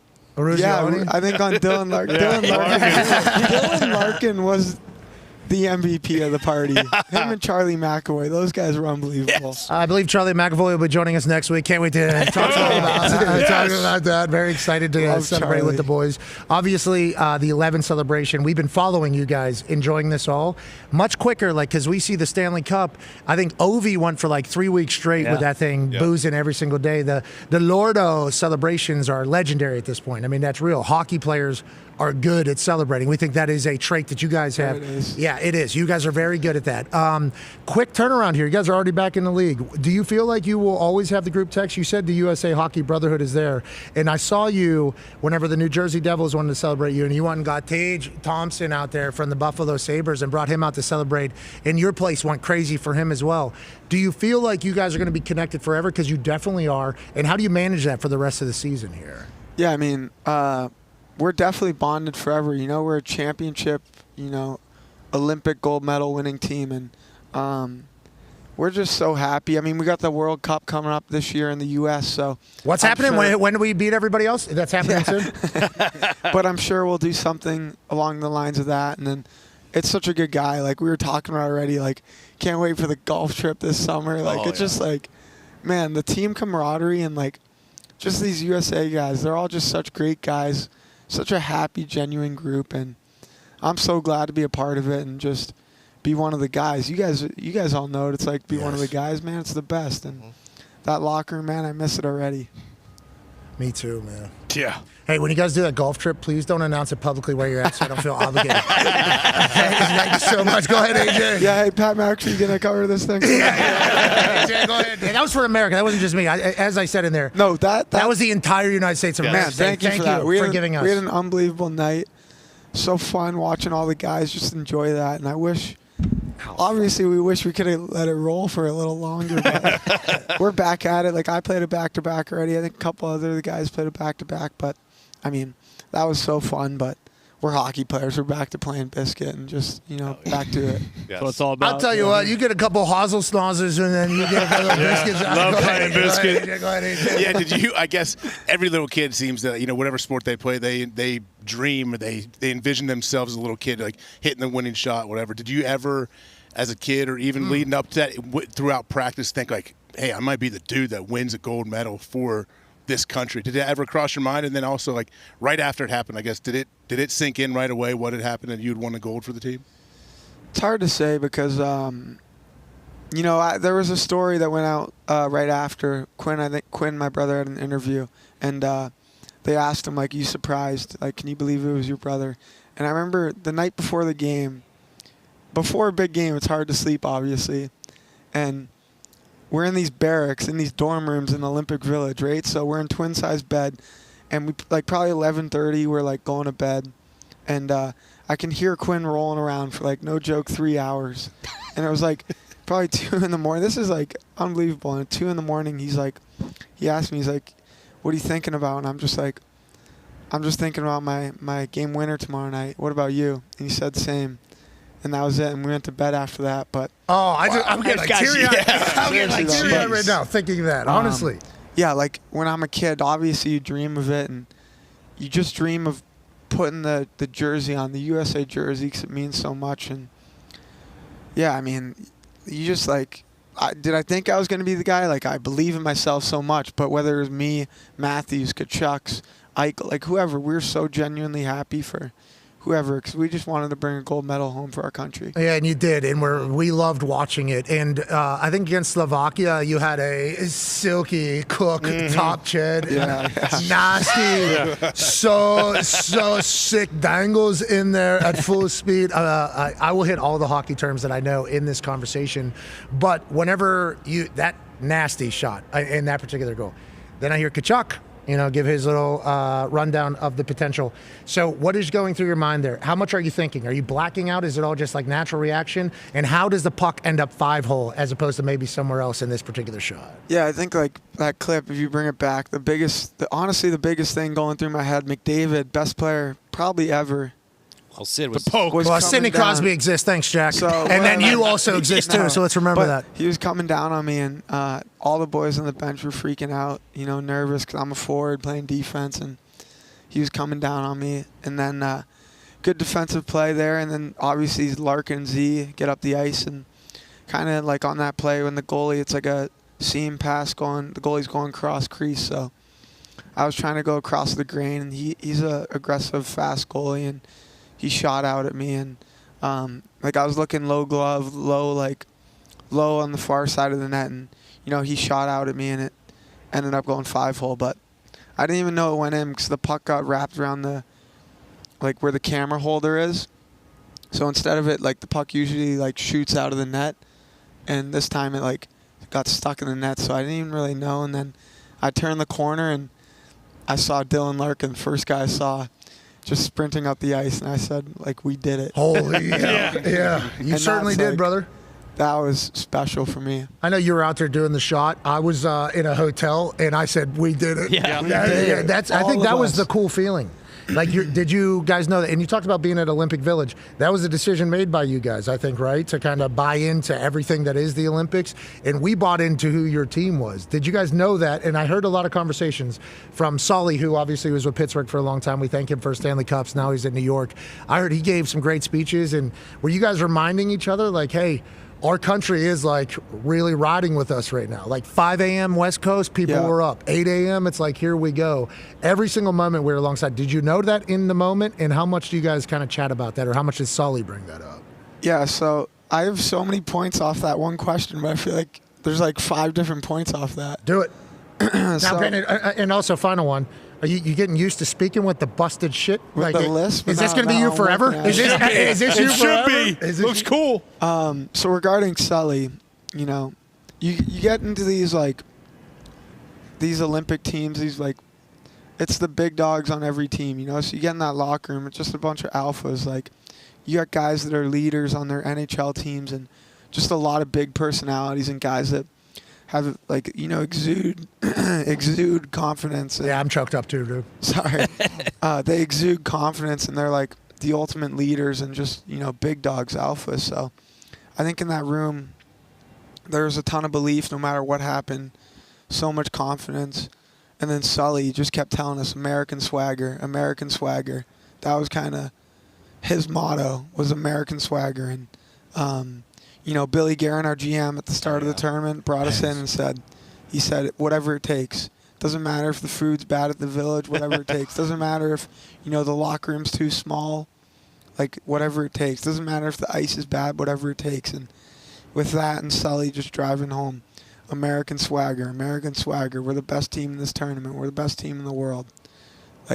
Our belief just skyrocketed, and obviously, American Swagger brought us a gold medal. Yeah, and I liked it. We got American Swagger. Yeah. And I'm getting choked up too. I had a big night last night, having a good American Swagger night. We should have paid for your night last night, huh? Oh, yeah. That would have been nice. Still available. Yeah. 7 years in the NHL, #1 overall pick. Yeah, I learned a lot about a lot of your guys' pockets after that night. A lot of people were telling me.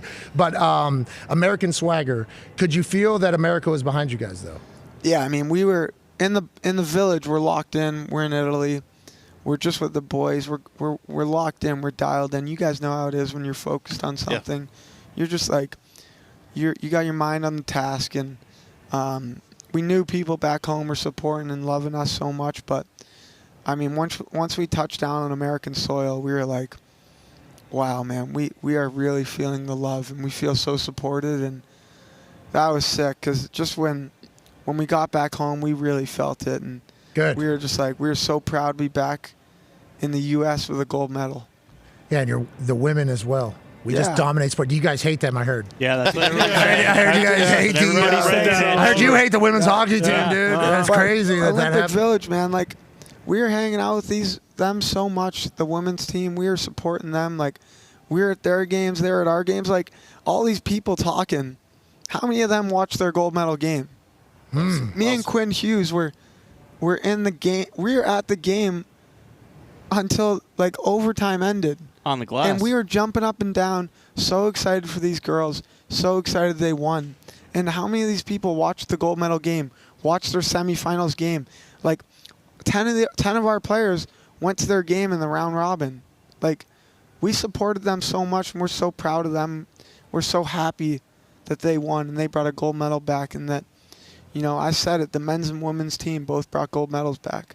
So just unbelievable for USA Hockey. Yeah, we own the sport. Yep. Yeah. So, hey, sorry about it. Now, listen, I do think there is some political things that happen, and maybe people that have never watched sports before, where not just a hockey game or any sport ever, were potentially the people that are maybe hopping in to some of these conversations.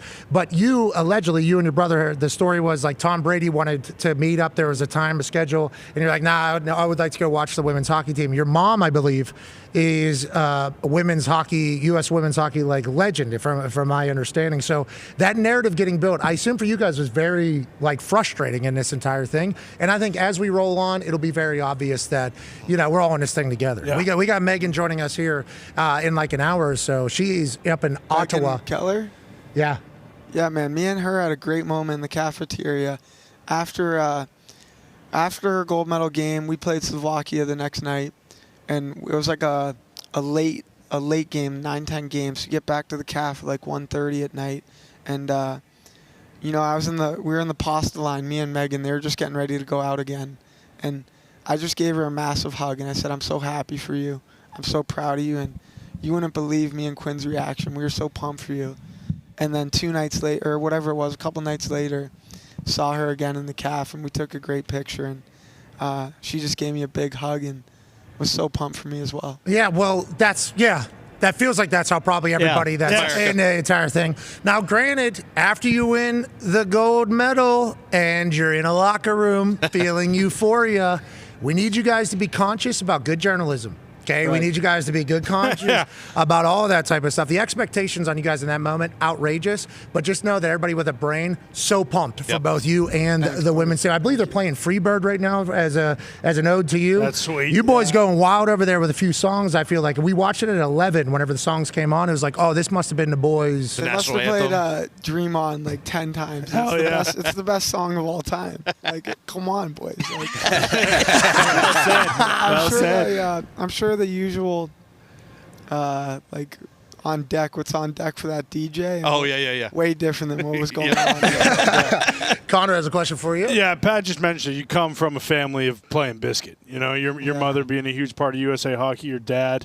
And there's a sweet moment after the game of Big Walt Kachuk and your dad kind of basically holding each other's, heads in their hands, just euphoric after you scored that game winner. But just talking about your family, was there a moment after the gold medal when it was just you guys, or you guys got a chance to just kind of take in that moment? And how huge of an upbringing, with your mother and father being involved in hockey, has that played just in your entire entire life, let alone your older brother being, legend captain over in Vancouver, getting traded to Billy G's Wild before as well, too. Him kind of having that connection. But how cool was And there's it to another see- one, right? There's another one of you. Yeah, your other brother, a teammate of yours, I believe, like Luke. That is also just such a kind of historic family of hockey. Like, have you guys had a chance to sit down just as the Hugheses together, and how much do they mean to you as far as your hockey journey goes from this moment?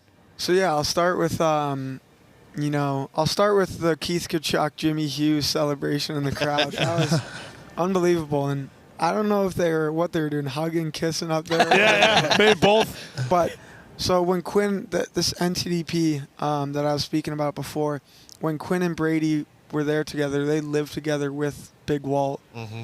So those three lived together for 2 years. Wow. And like Big Walt means so much to Quinn Hughes' development. He's got so many funny stories of Quinn and Brady. So yeah, like the Hughes and Tkachuk family are so close.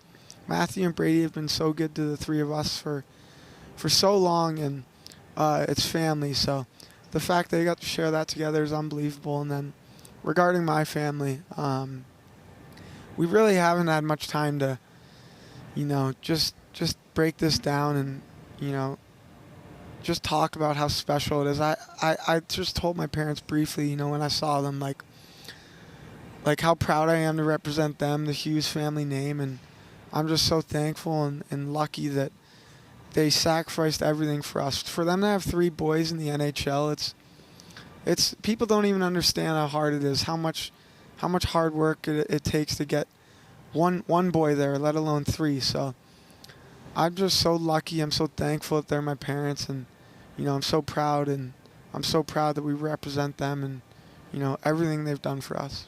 So the hockey god just said, let's pick the perfect guy for this whole thing. That's what they just did. Everything you do is like with such humility. Why is that? Because hockey is like a sport that will just beat your ass. Like hockey is the culture that this entire thing. Because every hockey player I met, which is why I think we're all so happy for the women's and men's hockey team, it's like always say and do the right stuff. Like team always first before anything else. I assume you're even kind of uncomfortable with all the spotlight, but it's for the good of the game and for the good of the United States of America. Is that just what hockey is? And obviously whenever you grow up in it with your family, it's just kind of like, hey, remember this is much bigger than just you. Is that kind of the mindset you think of hockey and why your culture has remained what it is? Where you eat a stick, lose a tooth.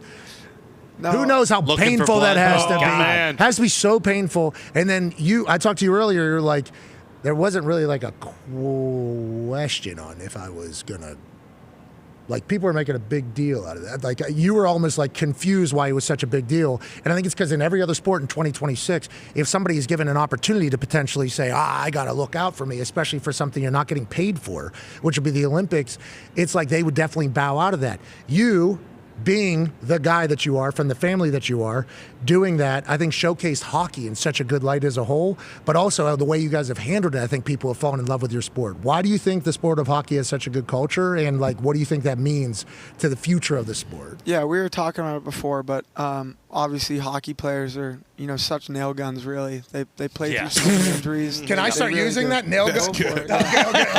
But they really are. We all put it in our heads immediately. They play through so many things. Games played matter, and they're important. And I'm a guy, like, I've gone through my fair share of injuries, and I always hear fans, like, chirping me and, like, being like, but, man, like, there's nowhere I'd rather be than playing. Like, that's what I want to do more than anything.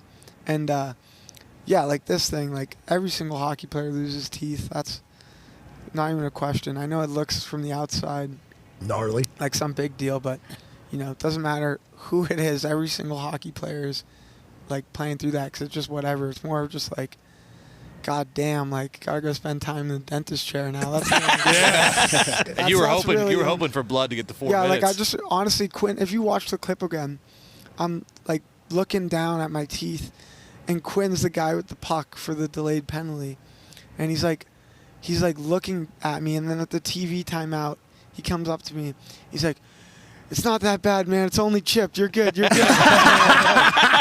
I was like, I'm feeling around in my mouth. I'm like, I don't know, man. But, yeah, back to the hockey culture. Like, it's always about the team first. I imagine football's the same way. Kinda, you hope. Like, it's team first. It's all about the boys. It's a great group of guys. Hockey, the common hockey guy is just a solid, down-to-earth guy. And, you know, this USA group was an elite group of guys, and it's so much fun to be a part of them. So it was all about the team, all about the boys, and just all about being together, united as one big group, and, you know, bringing a gold medal home. Okay, so what is the dentist going to do? Just pull it out completely so you just have no front teeth so that everybody knows who you are whenever you show up? Or? I don't know, but why don't we just keep this? Is there a chance we keep the this? amount of dentists reaching out in America, you wouldn't believe it, man. It's like, it's hilarious. It really is. Yeah, you got the golden chiclets, pal. I mean, they're certainly going to be looking for something. But honestly, very thankful when you showed up here with that grill. Oh, yeah. I was like, yes, that is what it is. And I said to you, are we keeping this forever? Because it could become like calling card. Very notable. This guy, the sport of hockey, loses his mouth, okay? Swallows teeth and stick, comes back, wins the Olympic gold medal, never question leaving. It's like such a good thing for sports and grit and everything like that. And I asked you if you're going to keep that, and you're like, it does hurt like hell. I mean, like currently you are in pain, I think. What is the plan with the mouth? What is your going forward? Honestly, right now, no plan. Like, dude, we just had a back-to-back in Jersey and Pittsburgh, and then off to St. Louis to play games tomorrow. So I'm kind of just like dialed in again on playing hockey, and thank you. I have no idea like what my dental plan is yet, so we'll see. That's on the back burner a little bit. I think we should think about figuring out how not to be in pain. Or knock it out. Maybe take pictures. Take a piece of the gold medal, gold tooth. As the tooth. There it is. That's the idea. Up there. On the Pat McAfee Show. Boom, there it is. Yeah. Yeah, we'll do a lot of this if you'd like us to. Bring in a dentist. Yeah, we'll get a dentist in here to come pull that thing out, and then we'll go ahead and get Connor the will gold. do it to one of his teeth, too. Yeah, I'll do it to one of mine, too, from your gold medal, though. Another thought, if we're doing brainstorming, I like this, and I think I would like a piece of your gold medal as well for doing gold teeth. I didn't know if that was available for all parties or not. What if you do just get one of those like little flipper things that covers in there, and then when you're at events and they're like, ladies and gentlemen, Olympic gold medalist Jack Hughes, you can go, huh? Oh, yeah. You know, take the photo, put it back in there. It's Crush with the kids, the magic tricks you could do. Oh, let alone that. How about the beer cons? Oh, yeah. Dude, we're shotgun. Oh, Yes. Yeah. Oh, my. Not that you should do that professional. Just ideas. Yeah, so Honestly, if you boys, want us to do more ideas, these are good ideas, but I'm going to scratch all of them just to see a good dentist. All right. That's fair.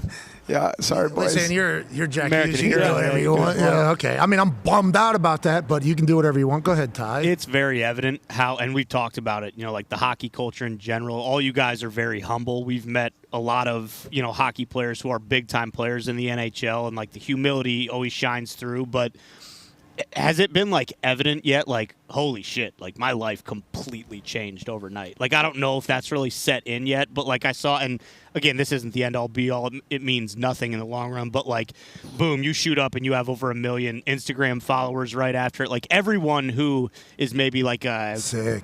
tangential hockey fan, like, they know who you are now. Like, have you felt that at all or not really? Yeah, of course. I mean, you definitely feel it. Like, it's definitely, it is a different level for sure. I know people say it's the biggest goal in American hockey in 46 years, so I'm not oblivious to that, but it's also like the time where I have to lean into who I am the most ever in my life probably, and just, you know, stick to who I am.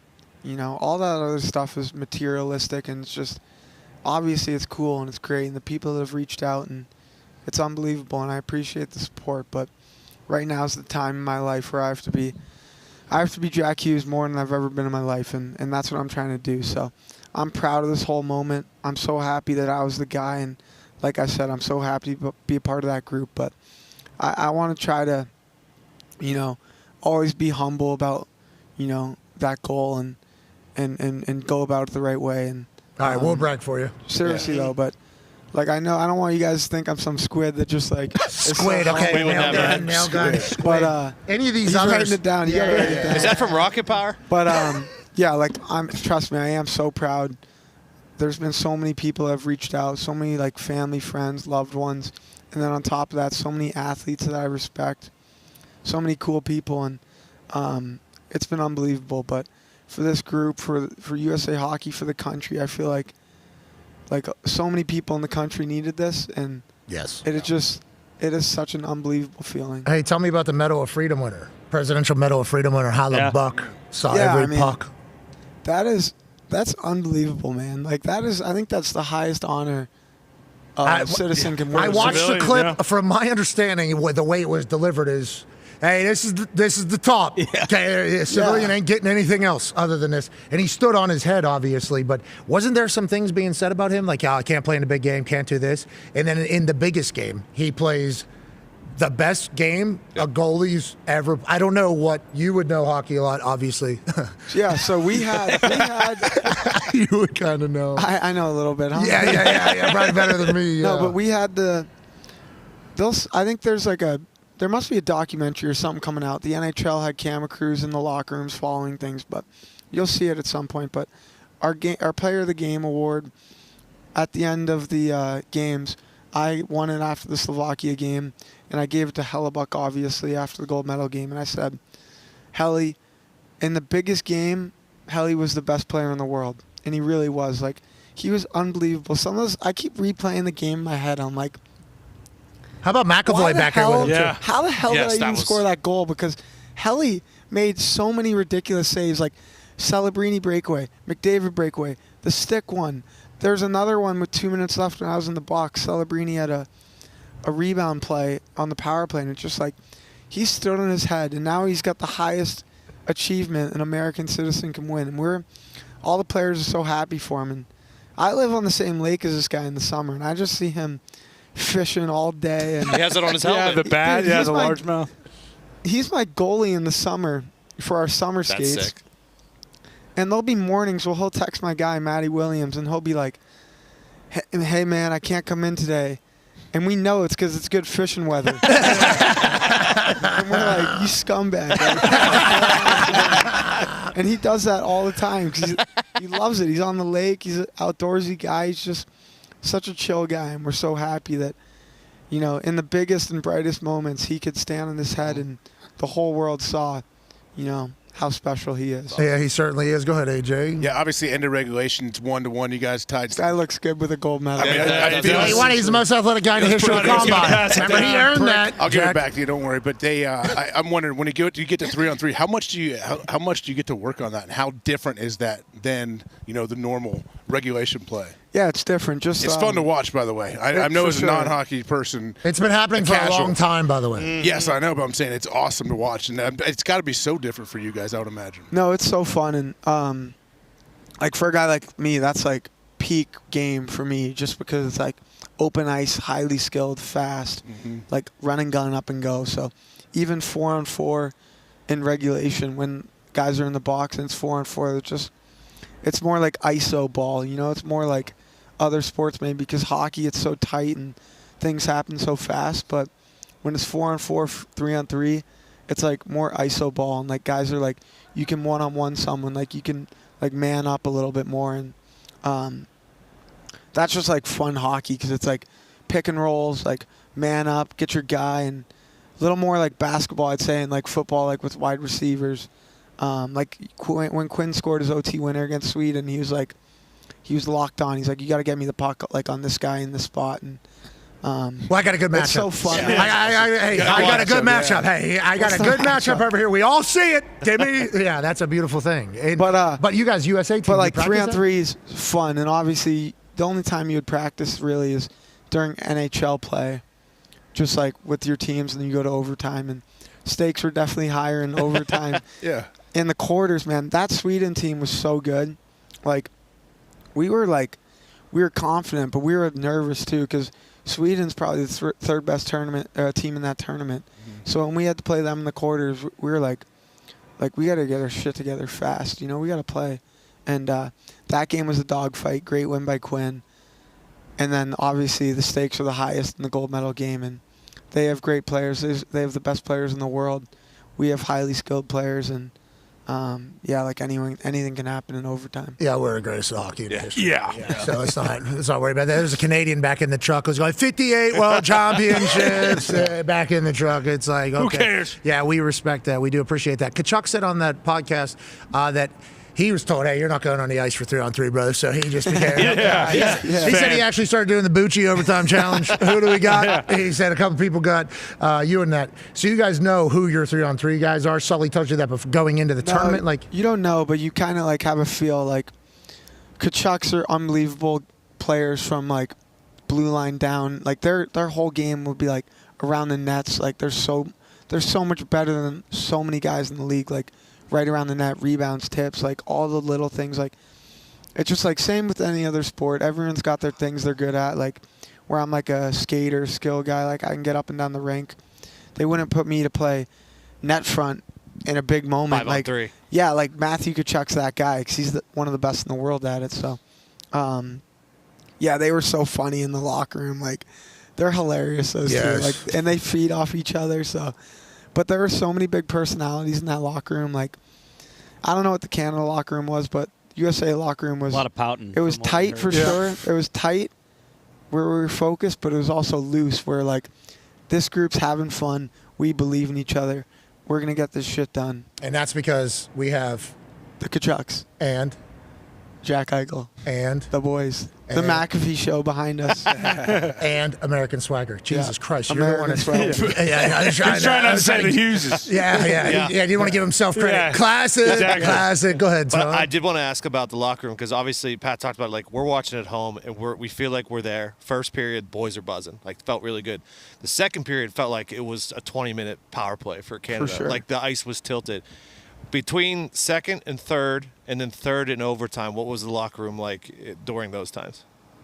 It was fine, you know. Like that was a big push out of them. And it was funny. It was like the guys were talking about it when like they're like, yeah, there's gonna be a movie. Like, what are they gonna call it? And they're like, The Great Hole. They're like, like funny stuff. Just because what happens is like McDavid, McKinnon, like McCarr. These guys are unbelievable. They're gonna make their plays no matter what. Like they're great players. They're gonna make things happen, and yeah, like it was hard for us in the second. I think like they were kind of just rolling, and the ice was tilted, and they had a couple power plays. I think so. 5-on-3, yeah. Yeah, like that was like a massive kill out of our group. When we killed that, we're like, there's no way we're losing this game. Then McCarr scored. Then you're in a 1-1 hockey game. You just got to hold the fort down.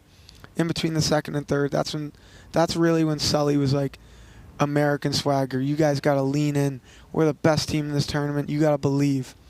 And we went out in the third. I think we played a okay third. Held the fort down. Helly was obviously elite. We had good looks on the 4-minute power play. Like we could have easily won it there. They had good looks on the power play right after that. And then, like I said, overtime. Going in, we were loose. We were focused, but we weren't tense. And it wasn't like it needs to be me. It needs to be this guy. Like it was like someone in this group is going to be a hero. That's what Sully said. Someone in this locker room is going to be a hero for the rest of their lives. And you know, this whole group, like we're champions now. We're gold medalists. He was talking about you, bud. American hero. American hero, baby. Holy shit, you didn't know at the time? Or maybe you did, actually, because that 2 a.m. chat with Quinn when we're in the... That's sick. When we're in the barracks. Wow. He doesn't respect the gold AJ, that you couldn't much. put it around his neck? I respect it too much to continue to wear that. So what are you going to do? So you look super cool with that in your back pocket. I felt like like X Games guy walking up like it's here. a lanyard. Skateboarder. Yeah, I got a lanyard coming out of my back pocket so I can get into this Lucas Oil Stadium. Yeah. You can just keep that mouth of yours. You'll be able to get in anywhere. But I appreciate the way you went about all of it. I want to let you, the story you told us a little bit earlier about you and Quinn talking whenever you can't sleep. Oh, that was Same. awesome. I'm just thinking about winning this game. Me too, brother. It's fucking rolling over. Like He's Fulton Reed and that is Portman. this Bass is Brothers. weird for you to hear, I would assume. But whenever you said we were loose and everything like that going into overtime, Gumpy, I FaceTimed him as soon as we were going into overtime, and I was like, "We win this now, buddy. Yeah, like you should have won that game, and you did not." It gets into 3-on-3. He was like, "I felt like the hockey gods are about to give." Like, we're about to win this game.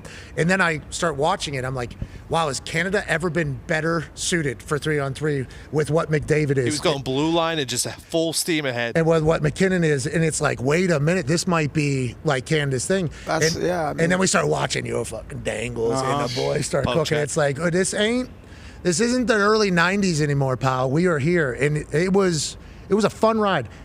Pittsburgh Penguins fan, we beat the shit out of you last night, but we did clap for you, which you certainly deserve. Hockey Is that gonna? Do you know those are coming? Do you know that's coming? Like, because you were just standing out there seemingly for the national anthem, and then all of a sudden they start showing equipment manager, and then they get to you, and then Pittsburgh goes crazy for you. Obviously, it happened in New Jersey. Yeah. We assume this will be. Yeah, St. Louis next. Oh, yeah. Like, how much do you know about this before it happens, and what has it been like kind of getting love from people that aren't necessarily just like Devils fans, if that makes sense? Yeah, I mean, we were talking about it off the show, but, I had the ceremony in New Jersey, which was unbelievable. Shout out, Dave. Felt the love like crazy in New Jersey, obviously where I play. Of course, they're going to do that for me, and I'm so appreciative for that. Then we go to Pittsburgh the next night. And I had an idea they'd do something Olympic-wise because that was their first game. But I don't know. I didn't know how to feel because I know Sid is obviously their guy. And I'm sure they're rooting for him, Canada, to do well. But then when they gave me the standing ovation, it was just – I was so grateful. And I just said after the game, I said, like, Pittsburgh is such a great sports town.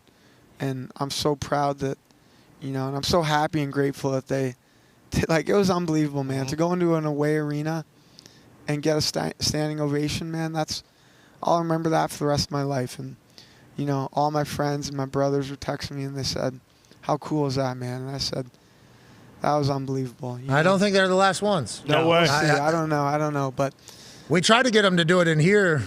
We do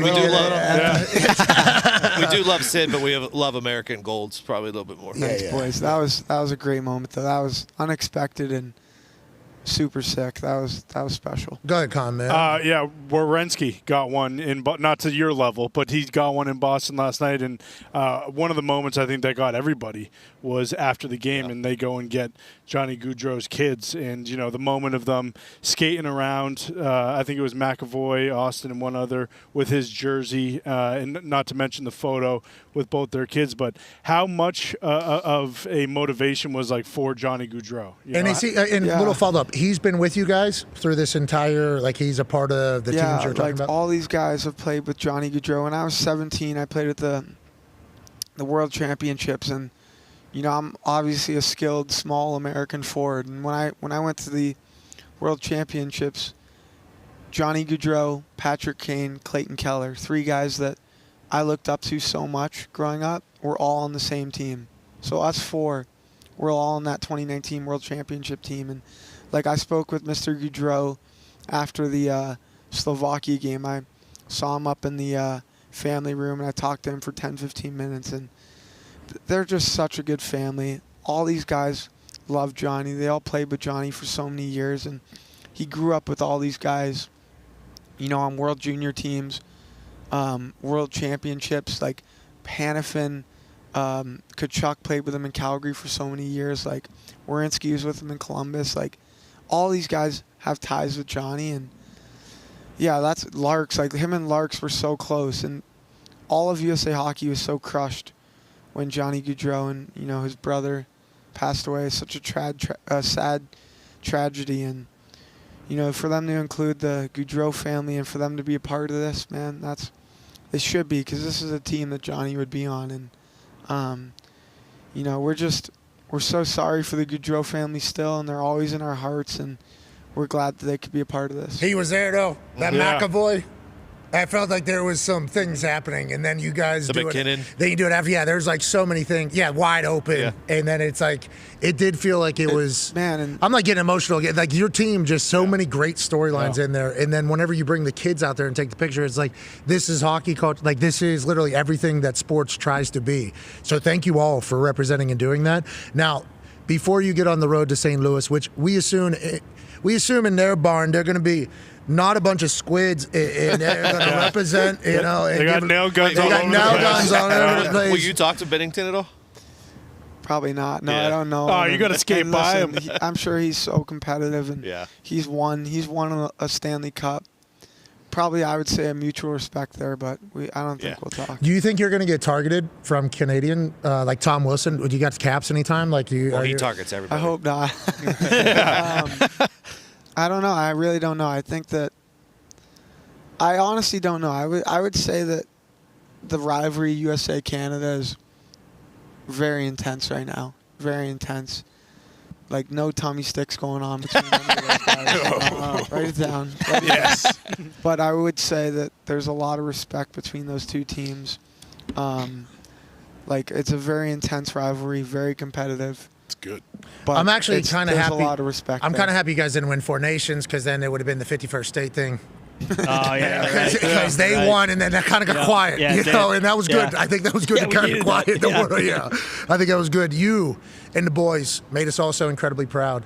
And I know you've been on a little bit of run. We got a back-to-back, plus we got the White House, plus we got 11, plus we got elbow room, plus we got, you know, the flight back from Italy, which I assume was a good time, and then the Barracks boys, and then we're in the CAF late night. You know, we got this entire thing. Do you think you could have a little dangles and maybe put this hockey ball with this stick into that hole right there for a $100,000 donation to a charity of your choosing? Really? Yeah. Hell yeah. Okay. Let's go. Let's do this before we let you get on the road. Off, right? Yes, sir. Yeah, yes, sir. We use this one here. You're going to be up yonder. It's slanted a bit. Be careful. Listen, I don't know if you're going to be able to handle this right here. Okay. Ball hockey. Did you grow up playing any ball hockey, or are you strictly ice? Hold on. Don't shoot yet. Hold on, please. We'd like to build the moment. Oh. You got pretty good dangles there. Silky mitts. Silky mitts. Number 1 overall. What'd you say? Charlie McAvoy wants a kick of destiny. I think he said that to you when we FaceTimed you, right? Yeah, he said he wanted to do a field goal kick, yeah. He wants that. He wants one of those. I like the way you boys are trying to angle it to more money. Okay, I do. I really do appreciate that. Okay, have you ever, is this seemingly an easy task for you as an actual hockey player? Because we looked at it and we assumed you'd be able to accomplish it, but not 100% sure, because this is an abnormal thing. I actually am nervous right now because this looks kind of hard. Jack, you scored the fucking gold. But I'm on the Pat McAfee Show. I want to make this shot. There is not 26 million people watching. And that was the Olympic gold medals. $100,000 to a charity of your choosing if you're able to put that ball into that hole right over there. Jack Hughes, you've made your entire country proud. You've made all of hockey proud. And now you can win $100,000 to a charity of your choosing. Jack, put it in the hole. Oh, my God. Never a doubt. Butter. Never a doubt. That's a nail gun right there. Yeah, it's a nail gun. Bit of a nail gun. Hey, not a squid at all, dude. No, would love to play tummy stick sometime at another day. Quite a bingo. Yeah, what a bingo. There's a little bingo there. Jack, we appreciate the hell out of you, man. Thank you for taking time with us. Thank you for what you did for America. Safe travels to St. Louis, and we can't wait to follow your NHL career, buddy. Ladies and gentlemen, Congrats, man. American hero and legend. That was way too. That is a big hole. Way too. Thank you, Jack. Ladies and gentlemen, Congrats. Jack Hughes. Yeah, Jackie. Yeah. That baby Jocko. Baby Jockle. That baby Jockey. We're still live, but That baby Hughesy. Yeah, get in the car, man. User. Here, go get a bang. Here you go, boys. Oh, no. I need you to sign this stick, Jack.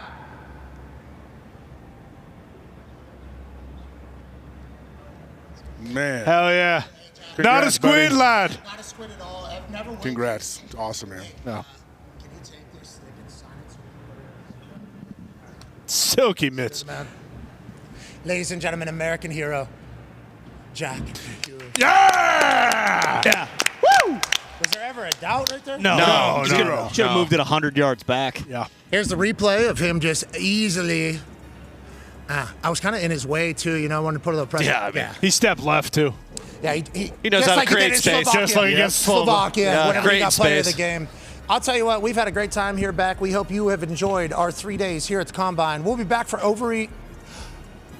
be in Arizona with Team USA again. Oh! Be a friend, tell a friend something nice might change your life. Have a great weekend. Goodbye. Okay, had to get that in there. Okay, let's get to a break because I'm about to pee my pants. Same. On the other side, we got Megan Keller joining us via FaceTime.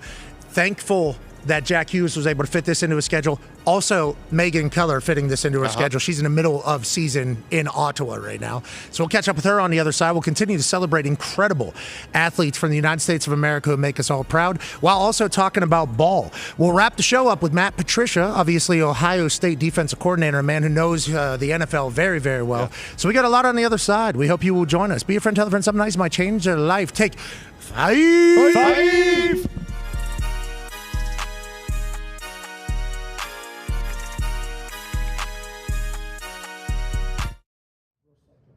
All right, boys, I gotta go do this bullshit Zoom. Yeah.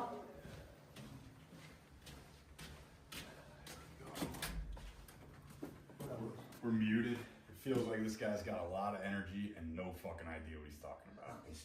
Thank you, brother. Appreciate that. We're muted, you said? Yeah. Okay, good.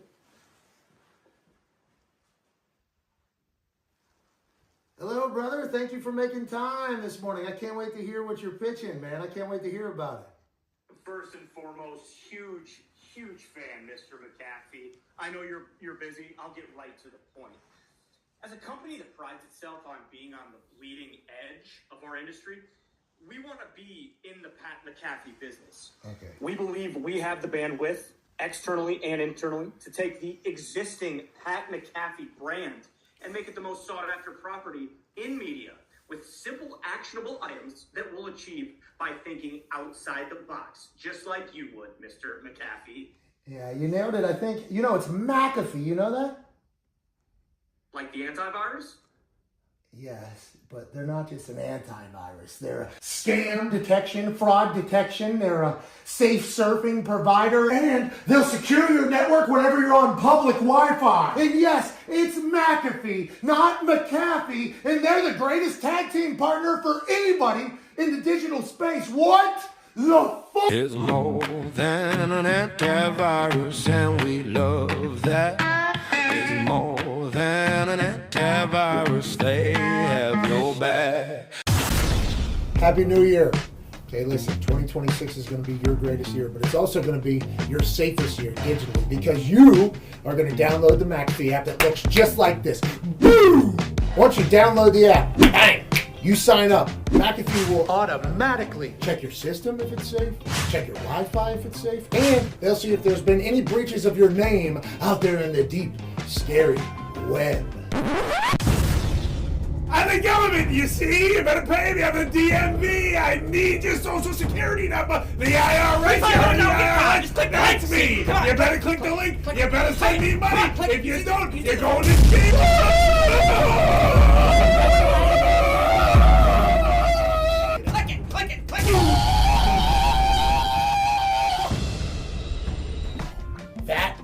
That's the one you're looking for, the scam detector.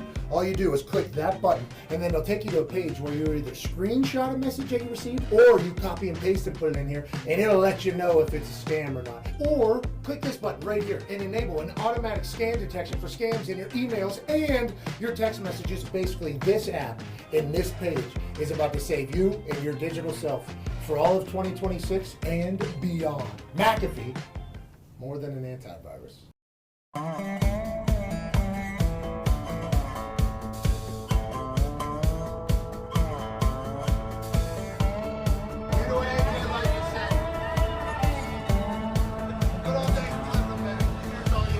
AJ always like to say the good old days we're living up this breathless stress. God bless. We killing them. Perspective's a necessity. These days especially. So if you wait, you should take some time to live a pleasantry. 12 teams counting down to one. We're trying to find a national champion, and it starts right here in Norman with the Boomer! Hey, look at that fucking belt buckle. That's a little small. Who's that? Who's that? Like, that's George Strait. Don't you fucking forget it. Oklahoma's the last team standing! I hear you wild fucking maniacs going crazy. You deserve what you earn in this life. You'll get burned, the world turns, you'll be fine. Don't concern with the hurt, feel divine. You'll emerge as the pure devil shrine. Universe isn't first, it's on time. You live yours, I live mine, no cosign. $1.5 million. Yeah, Malachi Tony's an explosive play waiting to happen. Malachi Tony outside, touchdown, Miami! Marshawn shotgun, looking to his left. Sweet! Touchdown with his second pick of the game.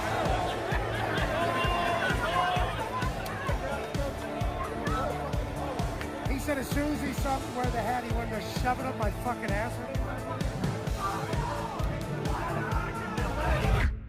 So many people paralyzed by fake problems. See all the negativities impairing all their prophecies. Never fail, always win, gotta be philosophy.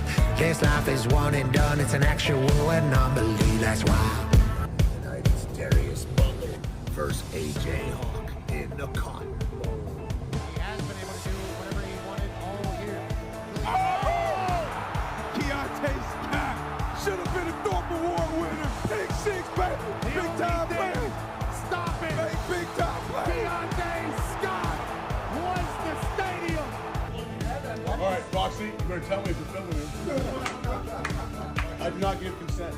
Not in this ball. Keep on. Yeah, buddy. Trim that thing. Got a mismatch over there with Jeremiah Smith. That's where he looks. Jeremiah Smith catches, touchdown. This is Texas. You can't hold him. Touchdown. I caught it. Oh, You did? no. Caught him on the head. Shamar Brown off the gun. No loss call by Ohio State. Touchdown. Hurricanes. This game is over. The Miami Hurricanes have won the Cotton Bowl. Good for you. Good for you. I need that Ohio State jersey. It's time to put them. Oh, no. Cheers to all you motherfuckers. Appreciate you. Cheers. Have a good night.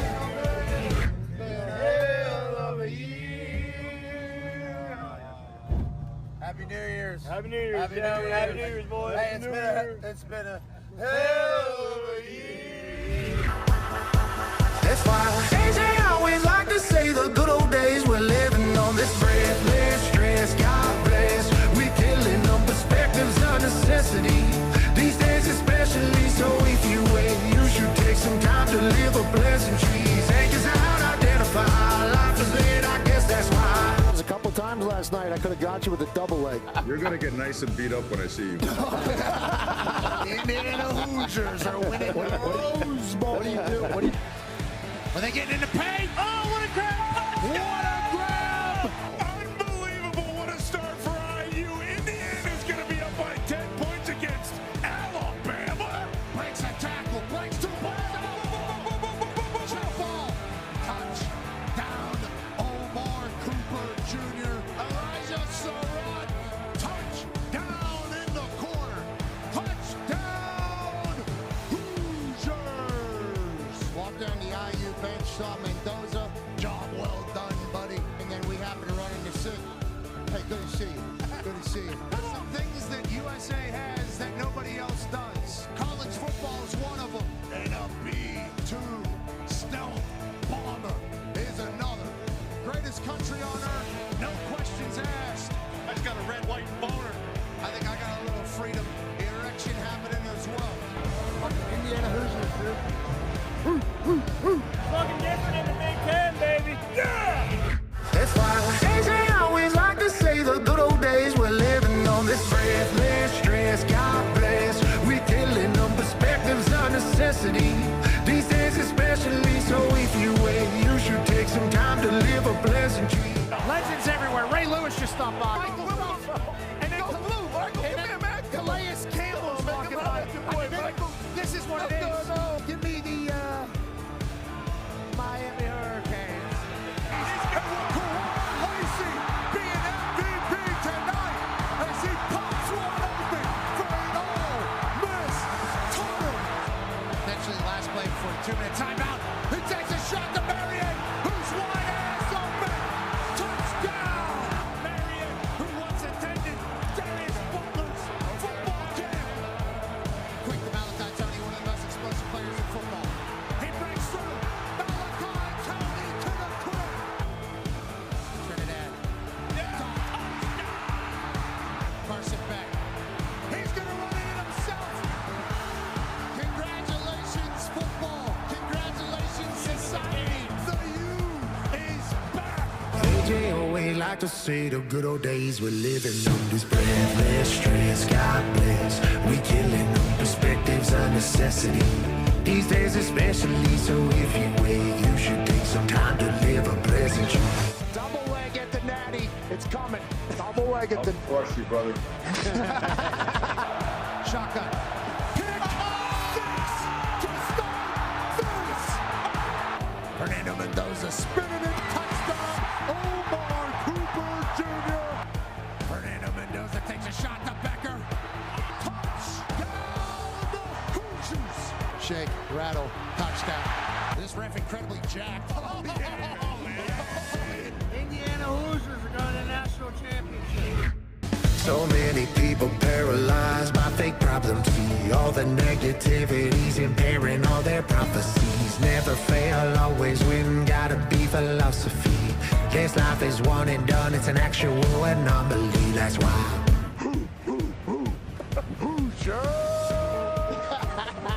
Win their first national championship. Ty, what's Sig saying here? Hey, that's BS. Look, he's right under the chin strap. My quarterback's not even looking. He's taking one right in the mouth. Knock his teeth out. Joyce in the punt. He's been out here a lot.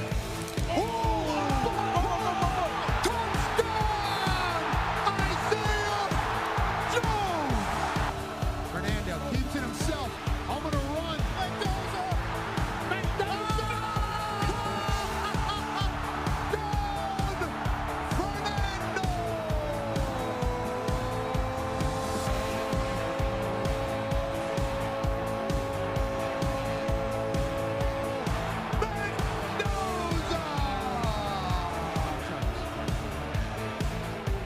Carson back to Malachi Tony!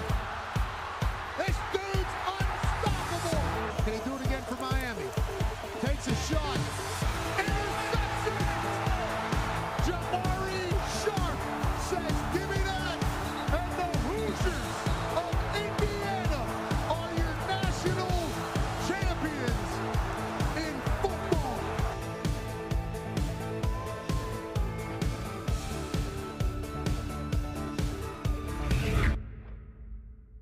You look back and you think, oh, those are the good old days. Nope, I've told you before. We're living the good old days right now. It only gets better every single day. Hell yeah! Wow. Hey, What? let's go! This show stinks, and the fact that you listen, we are very, very thankful for it. McAfee on the line with a gorgeous assist. The all-time leading tackler for the Green Bay Packers. You pink! Damn it! Be a friend, tell a friend something nice could change their life.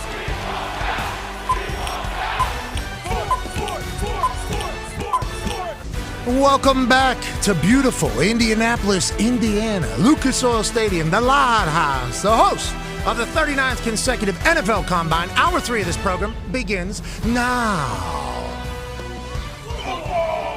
Everybody's mics are off. I didn't hear a single thing you guys had to say. That's a great start there for the third hour. I think what was happening is we have a special guest that has been waiting here. And by the way, should never leave this person waiting. Okay, we shouldn't have done that.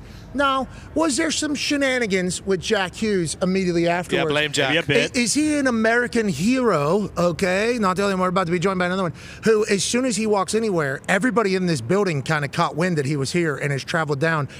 Turned into a full meet and greet for old Olympic gold medal down here. Yeah. And I thought to myself, this stadium is the perfect place for people that love everything about what Jack and Team USA accomplished.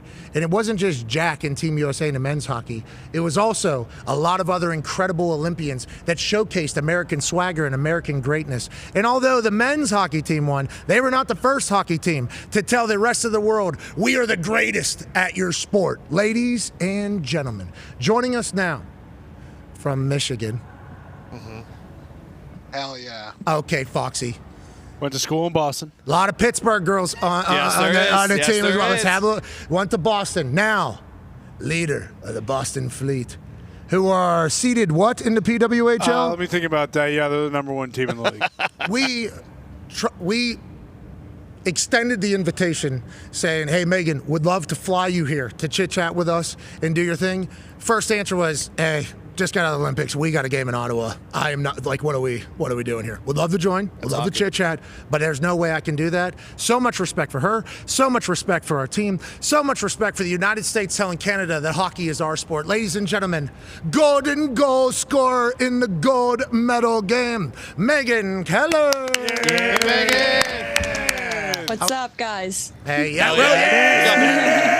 I like that. I like that. It's heavier than we thought. Jack brought his over. It's heavier than I thought. And obviously it weighs nothing after you absolutely cook a Canadian and then score in overtime. How is life right now for you? Have you guys gotten a chance to take it all in on how magical the run over in Italy was? Yeah, we've gotten a little bit of a chance to take it all in. We were fortunate enough to have like 3 days together as a group just to celebrate with teammates, friends, and family. So still a whirlwind and can't really believe it, but what an honor it was. Well, Megan, if you guys do put together something ever, I would just, if you could make it public, you know, so the people that would feel obligated to celebrate with American athletes doing great things for the United States of America could potentially help. So if you guys do. We can let you know. Thank you. Please do. We can definitely let you know. Hey, I don't know if you guys are going to want to compete with the men's team, but we already know the number now with where the men's were. And I assume what the women can do in the hockey world is obviously spectacular. Let's talk about that moment.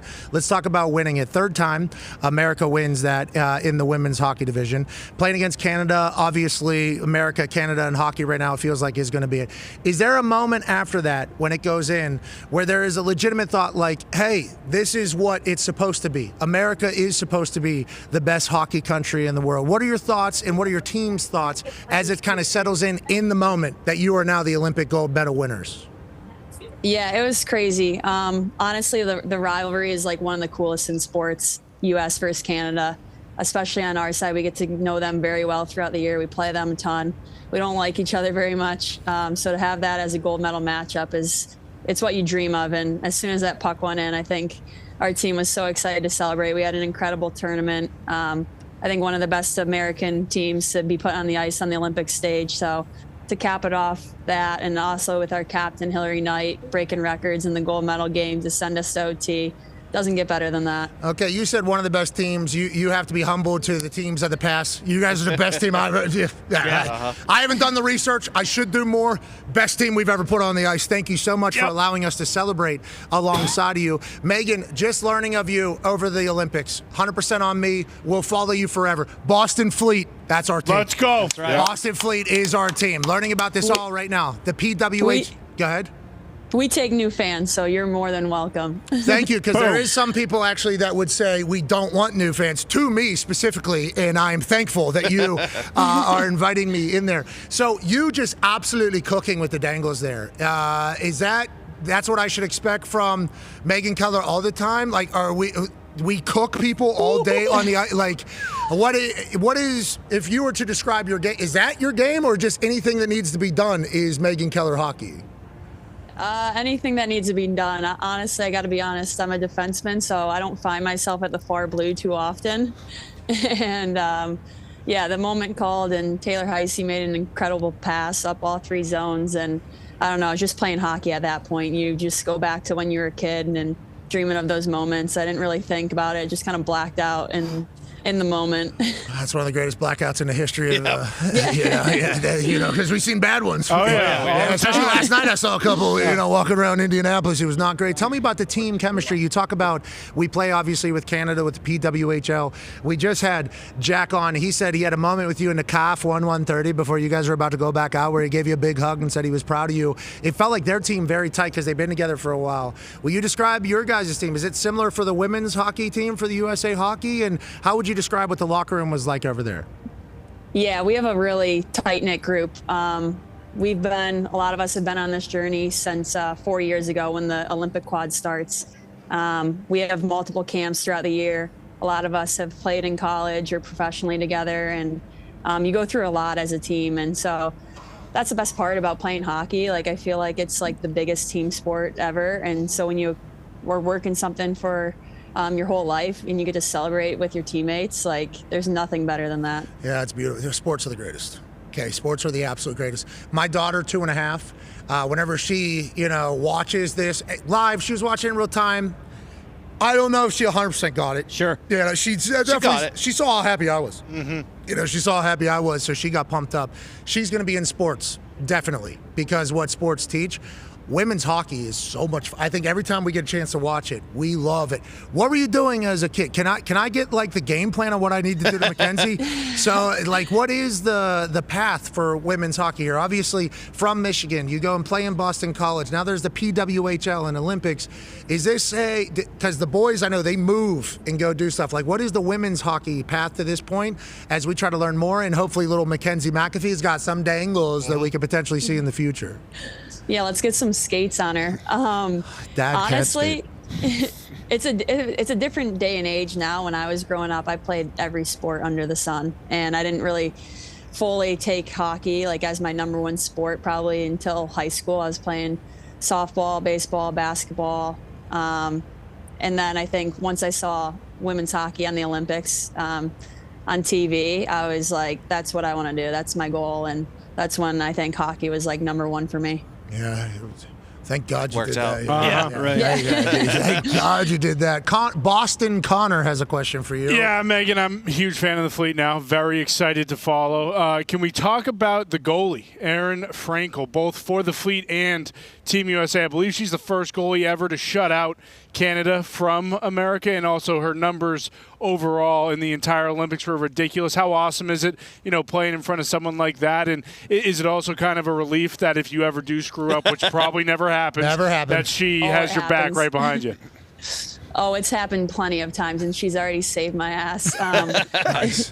She's the best goalie in the world, like hands down. And she's done it every single day at practice. She's done it in the professional league. So for her to do that on the Olympic stage, like it's no secret to us, but for the world to see that, it was pretty cool because she just stands on her head. I think in the gold medal game, she had like 3 off the head that she just saved for us. Like she won us that game for sure. Everybody talks about the golden goal, but it was Erin Frankel. Yeah, this is the hockey culture coming in. Everybody, let's go ahead and pass celebrations on to everybody else. It's such an incredible sport. The culture is so magnificent. We're learning about the PWHL, and there's going to be PWHL fans who are going to be pissed that I just said that I am. But I'll tell you what, Minnesota Frost got a good team. Oh, out there in Seattle, Vancouver, there's a team. Man. Ottawa, there's a team. No Fleet. Yeah, the Boston, the Toronto Scepters. Oh, not a bad squad. The New York Sirens are obviously. Tell us what we need to know about the PW. We want to support. We would like to follow. We would like to enter. Are we at the beginning? Where are we at in the season right now? And when are these games and how can we watch them? We would like to support the hell out of everything that you're doing, strictly because of how good you made us all feel from so many miles away. Can you tell me about the PWHL a little bit and Boston Fleet winning the whole damn thing? Is that just what I need to know? We love that. We'd love that. And if the Boston Fleet win and have a Walter Cup party, we'll be sure to send you the bar tab. I like that. Yeah, I like being a part of these celebrations. And then you guys send me a ring or whatever we win. But on that, can you talk about the PWHL a little bit? Yeah, for sure. I mean, all the players that everybody was watching on the Olympic stage, they all play in the PWHL. It's the best league for women's hockey. And right now we're about halfway through our season. So it's a big stretch right here for us. Our standings, 3 points up for grabs every night. So you can walk away with 3 or 0. And so teams go up and down very quickly. It's like always competitive. The parity throughout our league is pretty competitive. So any team can win on any given night. Like there's no easy games. There's no nights off. So Ottawa tomorrow will be a big one for us. Yeah, I mean, there's no easy game unless you got Megan Keller on the team. Sure. Yep. Yeah, unless you got Erin Frankel. Okay, and who else? Who else do we need to know on the Boston Fleet? Who? Because we're going to buy some jerseys, I assume. Oh yeah, and obviously they're awesome. And or Fanatics. But who should we know in the PWHL? You think who are some other names that we need to recognize and respect? Alina Mueller. She's Switzerland. She scored the OT winner for the bronze medal. She also was at the Olympics when she was like 15 years old. Crazy. And had the game winner. So she's incredible. My D partner, Haley Wynn, she's a rookie, lighting it up for us. I don't know. I'm just kind of sticking to my team, really. Yeah, I see you actually looking around. Like I that. like Bills. you. Yeah, everybody else. Ty has a question for you, Megan. Yeah, Megan, obviously you've won 2 Olympic gold medals, but with this last one being as it, you did score the golden goal, like I mean, I know you said you had a couple days with your teammates where you got to celebrate, but how difficult is it to kind of just strip away all that euphoria and everything that you've done and be like, okay, now I got to go back to like my real job? Like, whereas it kind of seems like you guys, when you win an Olympic gold medal and seeing what it did for the country, it kind of seems like you guys deserve to have like several months off. How difficult is it kind of just being like, okay, that's over and done with. That was awesome. Now I got to get back into the day in and day out of what I actually do. Yeah, honestly, like I didn't know what to expect because in past Olympics, like we have had time off, we've gone on trips and whatnot.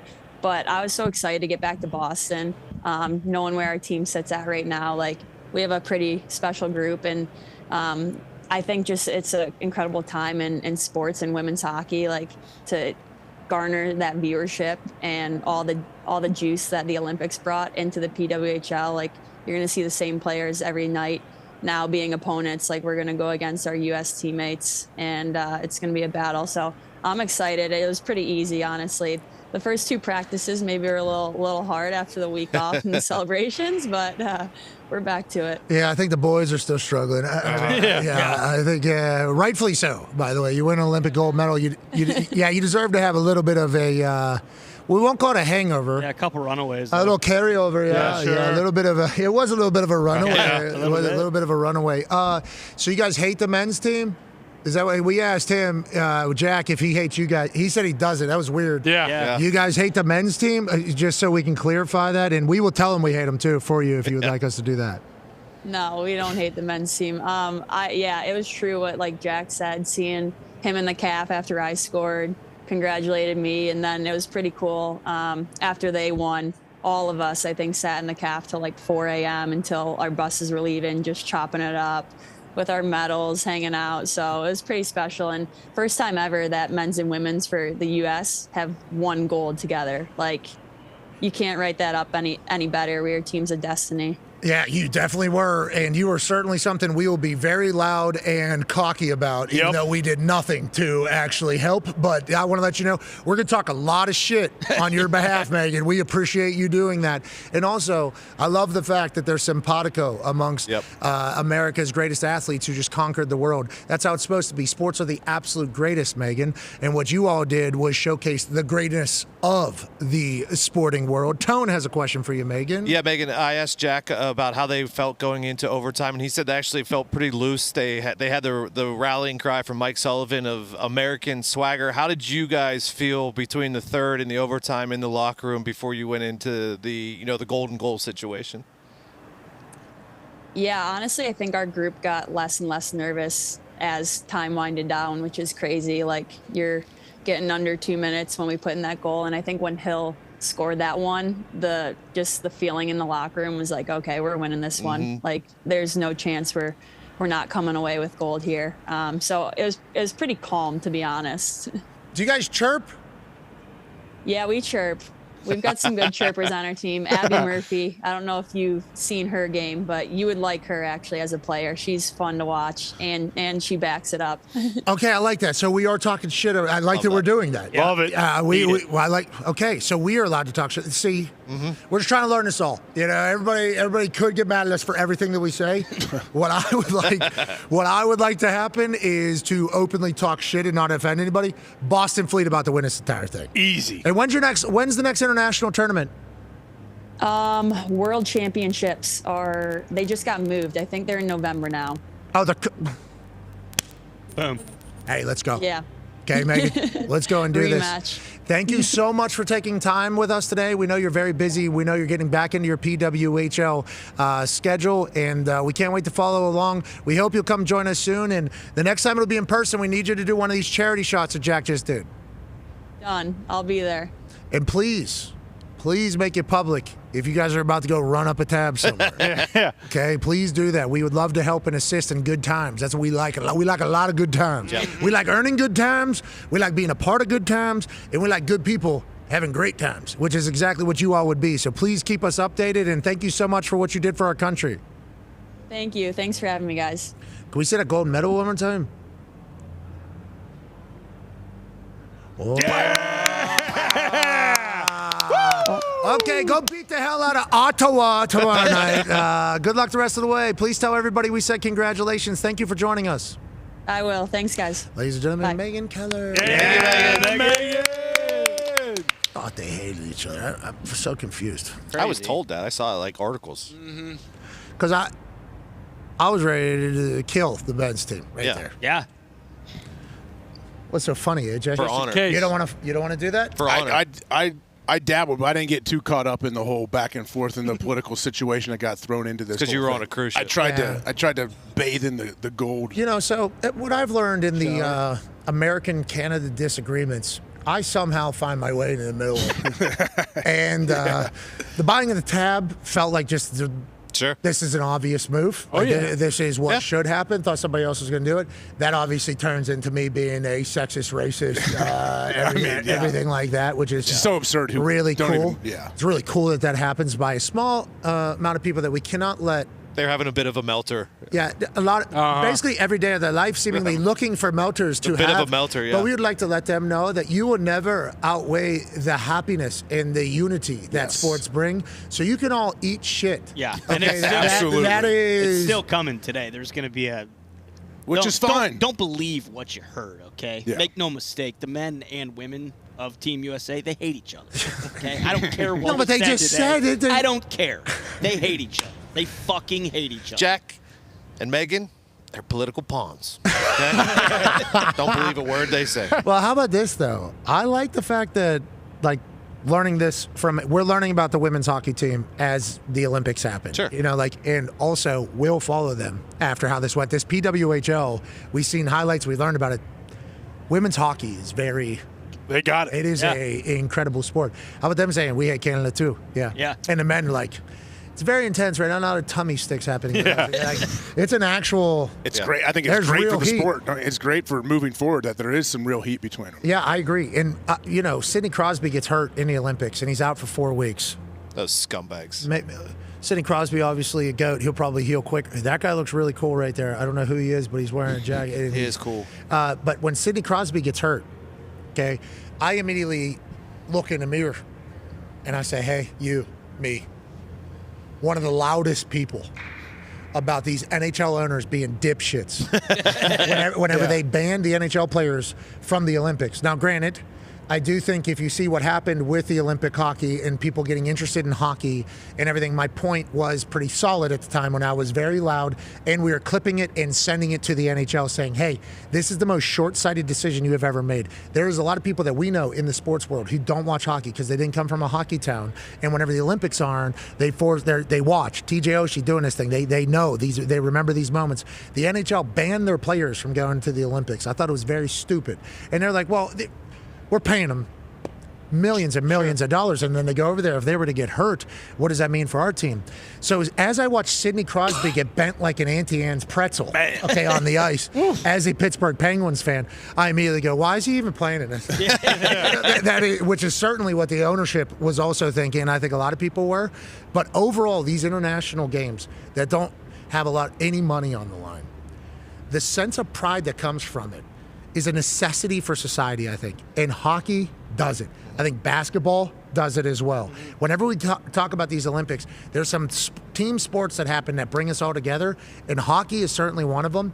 And even if people don't have a clue what's going on, there's people, I've heard Stephen A. Smith say this before, and I think obviously he's a very intelligent person, so he's continued to learn it all. He said, what I know about hockey, the puck is black. Okay, that's what Stephen A. said. And then there's other people that are like, they're ice, they do the thing, like people that don't know hockey, right? And then they watch that and they're like, wait a minute, this sport's amazing. And that gold medal game between Canada and USA, both of them going to overtime with the intensity that it had and the rivalry that it had, great for hockey.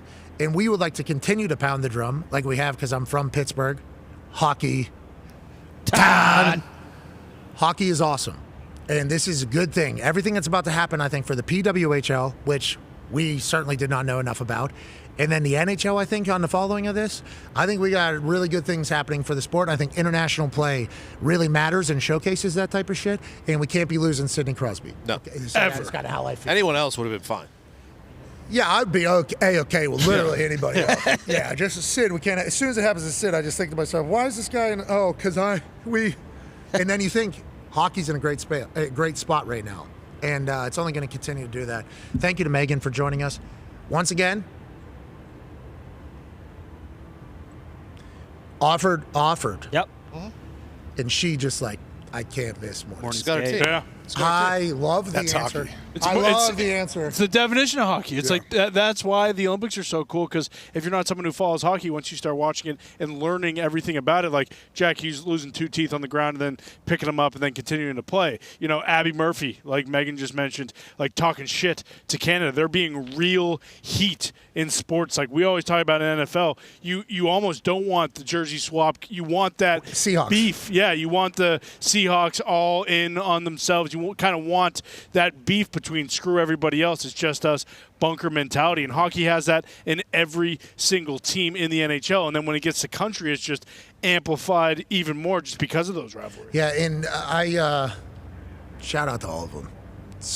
The amount of effort and time and commitment it takes to do the hockey.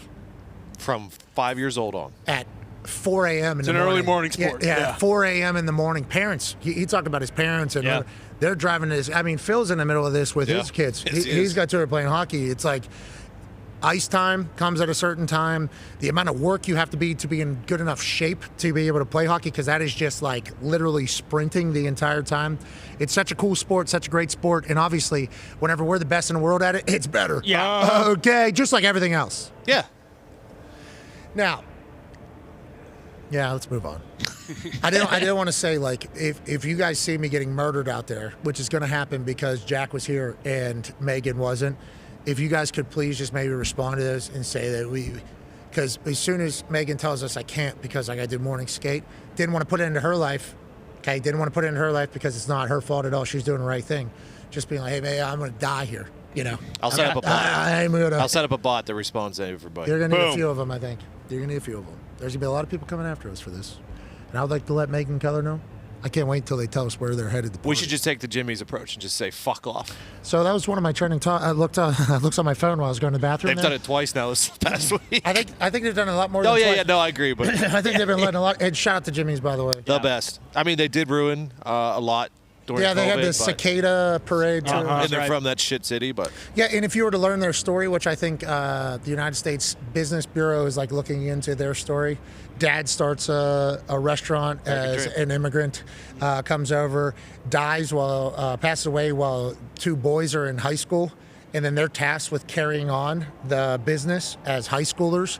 And then the way they go about giving back to the community and building a business, and then employing mom is working for them and building a bakery, and then becoming a part of the Baltimore like fabric basically of the entirety. It's like American dream story happening. Yeah. Right? Oh yeah. And then it's like, oh, we want to attack this people though. It's like, I don't know if we're attacking the right things.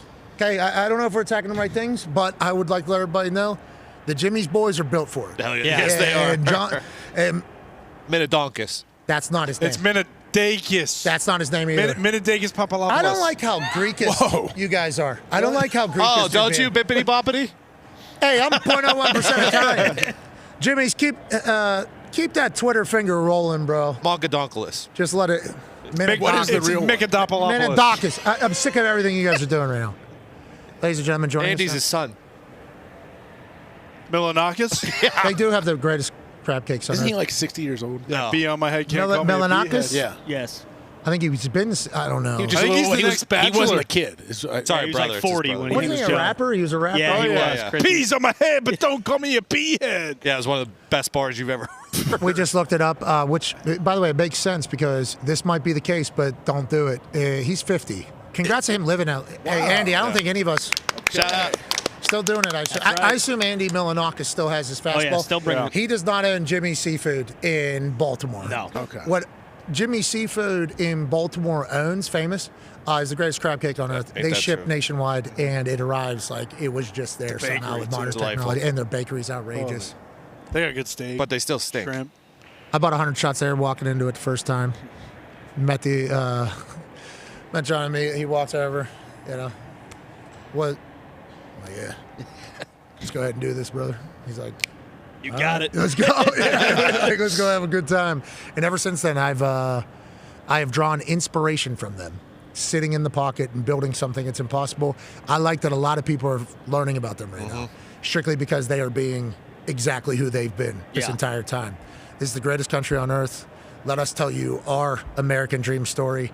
And if you believe and buy in and have a good team, magic can happen. And if you want to talk shit, fuck you. Yeah, war ready. All the time. Yeah. All the time. Joining us now, ladies and gentlemen, is a man who might be drawing up the war plans at some point. Yeah.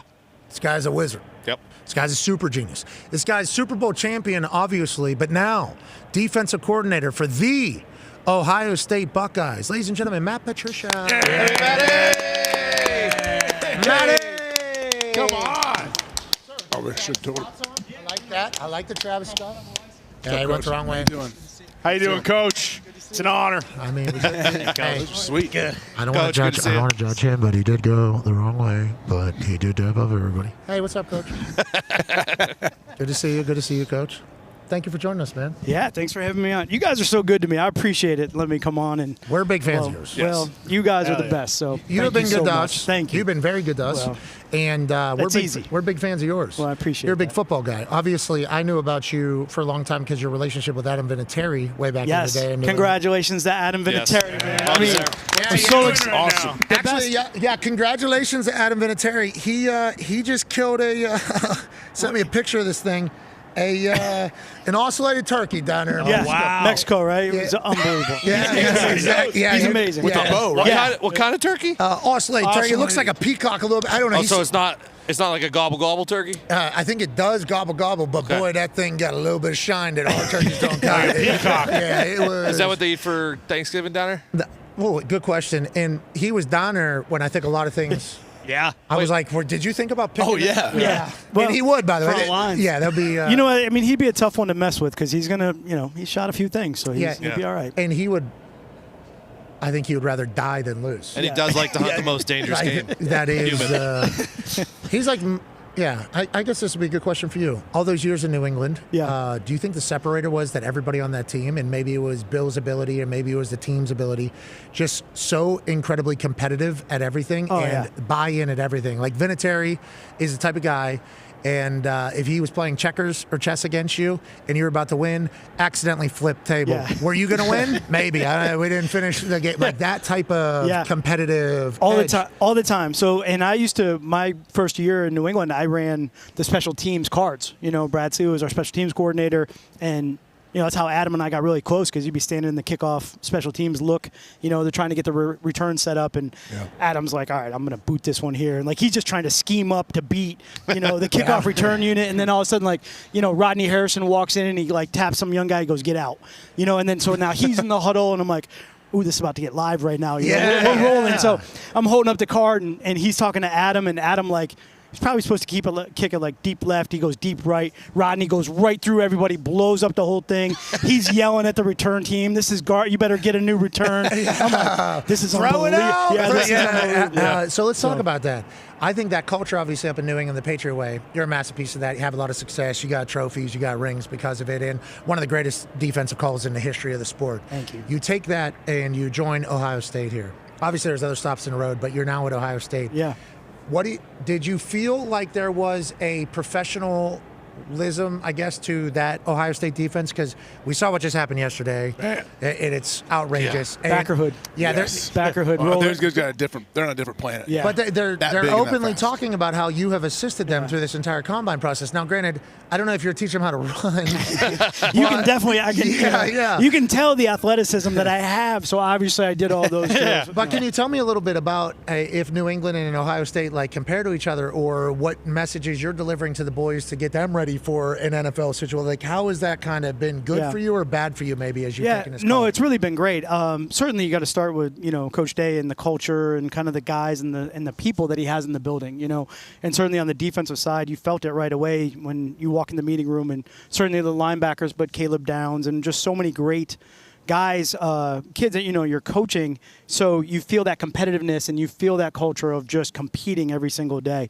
But it was, when I walked in there and saw those two linebackers, and you're like, all right. What are those? I know, yeah. I'm like, I know what to do with these guys. I've seen. What you guys give up one backers. first down in 4 weeks or something like that? Yeah, and that's always the funniest is when defense. You're playing, you don't want to give up anything, right? And then maybe you make a couple substitutions, maybe you're up by a lot of scores. And now and I'm like a lunatic because we just gave up 1 first down in the game and we ruined it. Yeah. That's funny. Dan Lanning, what was that in the playoff game? He put his stars back in. Yeah, they were up a bunch. And, JMU. Took his starters out. And then all of a sudden it was going bad. He was like, nope, this is not how this shit's going. That's right. Get you boys We back had up. the same thing. I think it was later in the season. We hadn't given up a 100-yard rusher in like 10 games. And so it's getting close. And I'm looking at the scoreboard and I'm looking at, the head coach going, can we get that other group back out there right now? I'm like, not really about stats, but let's just shut this. Hey, guys, take the risky gloves back on. Hey, history matters, though, Coach. Yeah. We know that. Go ahead, AJ. Yeah, I guess, Coach, what were you able to, you got to Ohio State and you know the expectations there. I mean, Coach Day says all the time, hey, we can't lose. We can't have a bad day. You came in, your defense just off the charts from the jump, and also replacing a ton of studs. Right. Now, obviously, you have other studs in line, but you don't know what they can do yet, really. I guess, what were you able to do, schematically with your defense? How was it able to be so successful, and how did they take to it to where they were able to execute so well? Yeah, and give credit to them. The players, when I got there, certainly change is always hard, and we had lost all those great players the year before. And a lot of guys, the interesting thing was they just hadn't played. They didn't have the game snaps. So really through the spring, I was like, all right, we're going to teach conceptually. We're going to kind of talk about structures, whether it's coverage and front. And it was almost like I kind of tricked them a little bit. I was like, oh, it's really not that much. It's just this front. It's just this coverage. And then by the time we got to the end of the spring, and I kind of listed it, I was like, all right, look, we can move this with this and kind of put all the pieces together, like I do, like a chessboard. And then you just saw their eyes light up like, oh, wait, we just learned a whole bunch and didn't even realize it, And that's what made the multiplicity that we were able to use throughout the course of the season. And it really was just – figuring out what do the guys do well, right? So it's not about scheme, it's not about plays. It's really about what do they do well and how do I put them in that position so that they can go play fast and aggressive. And certainly you got a guy like Caleb Downs who can do everything. So it's like, hey, we can put him here, or we can put him there. We can have a disguise and go here, or Arvell or Sonny, and kind of just keep mixing those pieces. And I think they're competitive and they're super smart, super great, and they just loved it. So it really grew from there. I think people ask, oh, is that what you ran in New England? I'm like, well, no, it was really just the Buckeye defense. That was our defense that grew based on the guys that we had last year. Okay, so everybody was saying you're an NFL guy, figuring out college offenses. This is what happens here. You get Matt Patricia taking on college offenses. This is what's going to happen. Do you think that your guys are prepared for an NFL defense with the shit that you were calling? Because that's all they kept saying is this is an NFL defense playing against this, and then you got 4-4, 4-4 across the board. And Caleb Downs, Josh Chapman, who is a teammate of mine at Indianapolis Colts, nose tackle, D tackle. He's now working at Alabama. When Caleb was freshman, I think it was his first game, we were down there. Chapman came out to me. Me and Chap still tight. He's one of the greatest human beings in here. A gigantic, deep old Southern guy to be loved. And we asked him, and he was like, gold jacket as soon as he got here. That guy is a gold jacket guy. Yeah. So obviously you had incredible talent at Ohio State. You're going to have that. But do you think with the way you were playing and the shit you were doing, that the transition for them into an NFL defense is going to, I don't want to say easy, but do you think these guys, because of running your defense, are in a much better position maybe than other places? I mean, I really hope so. That's the whole goal. I say it all the time. Listen, those two linebackers are 6'5", 6'4". I'm like, you're going to get in the NFL. Someone's going to probably, whether I'm here or not, it doesn't really matter. You're going to get in there. But how do you stay in the NFL, right? Because we've all seen that, guys that either go early or guys that don't even get drafted at all. It's such a different game. So my whole thing to them was we're just going to teach a little bit differently. We're going to teach more conceptually. We're going to learn, the bigger picture. And I think that is one thing that'll help them as they, have to go into those new locker rooms and see those new schemes. And right when the season ended, I told all those kids, I said, listen, we're gonna go on a schedule. We're gonna meet once a week. We're gonna Zoom. We're gonna review all the schemes. I said, I'm gonna put you through the combine interviews. Nice. We're gonna, meet individually. We're gonna talk about, your workouts and your drills. And I said, you have to get an advantage now. You have to be ready to go. And they loved it. We just met every week, and you miss them, right? Season ends, it's over all of a sudden, and you miss seeing all their faces. So it was great to get on Zoom and just keep that relationship going. And Arvell last night when he got done, we were talking, and he's like, man, I didn't really realize how much we had done and learned. And that's all you want. You just want them to have that chance to be successful. Yeah, it feels like that's probably good for recruiting too. Yeah, that might help. Now I know you guys are in Indiana's Big Ten right now, so you guys are gonna have to go back to the fucking drawing board. Go ahead, Connor. Yeah, Coach, Patriots fan, so thank you for your service. Thank you. Thank you, Matt. It's amazing having you up there. You're very much beloved up there. Appreciate that. Still, but going from the pros to college, was there anything that surprised you? Does it feel much more professional NFL type in college? And was that something that going into it you were aware of? Or is it still, two separate games, still football and football, but the level isn't there just yet in college? Yeah. I think, on the field, probably my biggest is the hashes. Like, what did we do to the hashes in college football? Yeah, We're just so different. It's so different. That spacing, that was probably my biggest adjustment. Harder to kick in college than is the NFL. I mean, can we just put it down the middle and just Yeah, why is it kick straight? why don't they change it? I mean, that's pretty. I like it. It's pretty good. We're nice and even, just set up. But that was the biggest difference schematically for me. But the game, really kind of walking into that room, that joyful sort of like love of the game, youthful, maybe innocent love of the game that I hadn't seen in a long time. You felt that right away. Especially the young kids, and then you realize how young some of them are. I'm like, how old are you again? And they're like, I'm 18, 19. I'm like, all right, my kids are this. I'm like, wow, this is. Had Brandon Graham the year before, and he was 50 years old. Yeah. Well, I walked into my first meeting this year, and I'm looking at one of the kids, and I'm like, man, is your dad Duke? And he's like, yeah. I'm like, I coached your dad. And then I'm like, I look at the kid next to him, I'm like, is your dad Mo? And he's like, I coached your dad too. I was like, what the heck is going on? This guy's grandpa coach. Yeah, yeah, look at your old ass. Dude. Back in the day, I used to be like, I'd get gray hairs on my beard, and I'm like, all right, this was Drew Brees, this one's Peyton Manning. Now I'm like, all right, this is just kids. They just all sprouted out nice and quick. Tone has a question for Coach, you. you just talk about playing against Drew Brees, Peyton Manning. In here, we watched you guys take on Fernando Mendoza, and you hit it first play right in the mouth. Yeah. And we're like, holy shit, he's going to be out. His brother's going to be whatever. He didn't. He came back in. What makes Mendoza so good? What are the Raiders going to get if he's going number one? Why is he the number one best quarterback in this draft? He's probably a former quarterback in that organization that's probably and he was out like the last 3 Yeah, years. and you know him. And what would he like about him, you think? Yes. Yeah, I would say this. Going back the previous summer, the Peyton Manning Passing Academy, Passing Academy, went down to that, and I saw him. He was at Cal, and I remember spending time with him. I was maybe just checking quarterbacks out just in case, Yeah, you never know. Trying to get ahead. Due diligence. Coach. So I remember spending time with him and just loved his energy, but really how smart.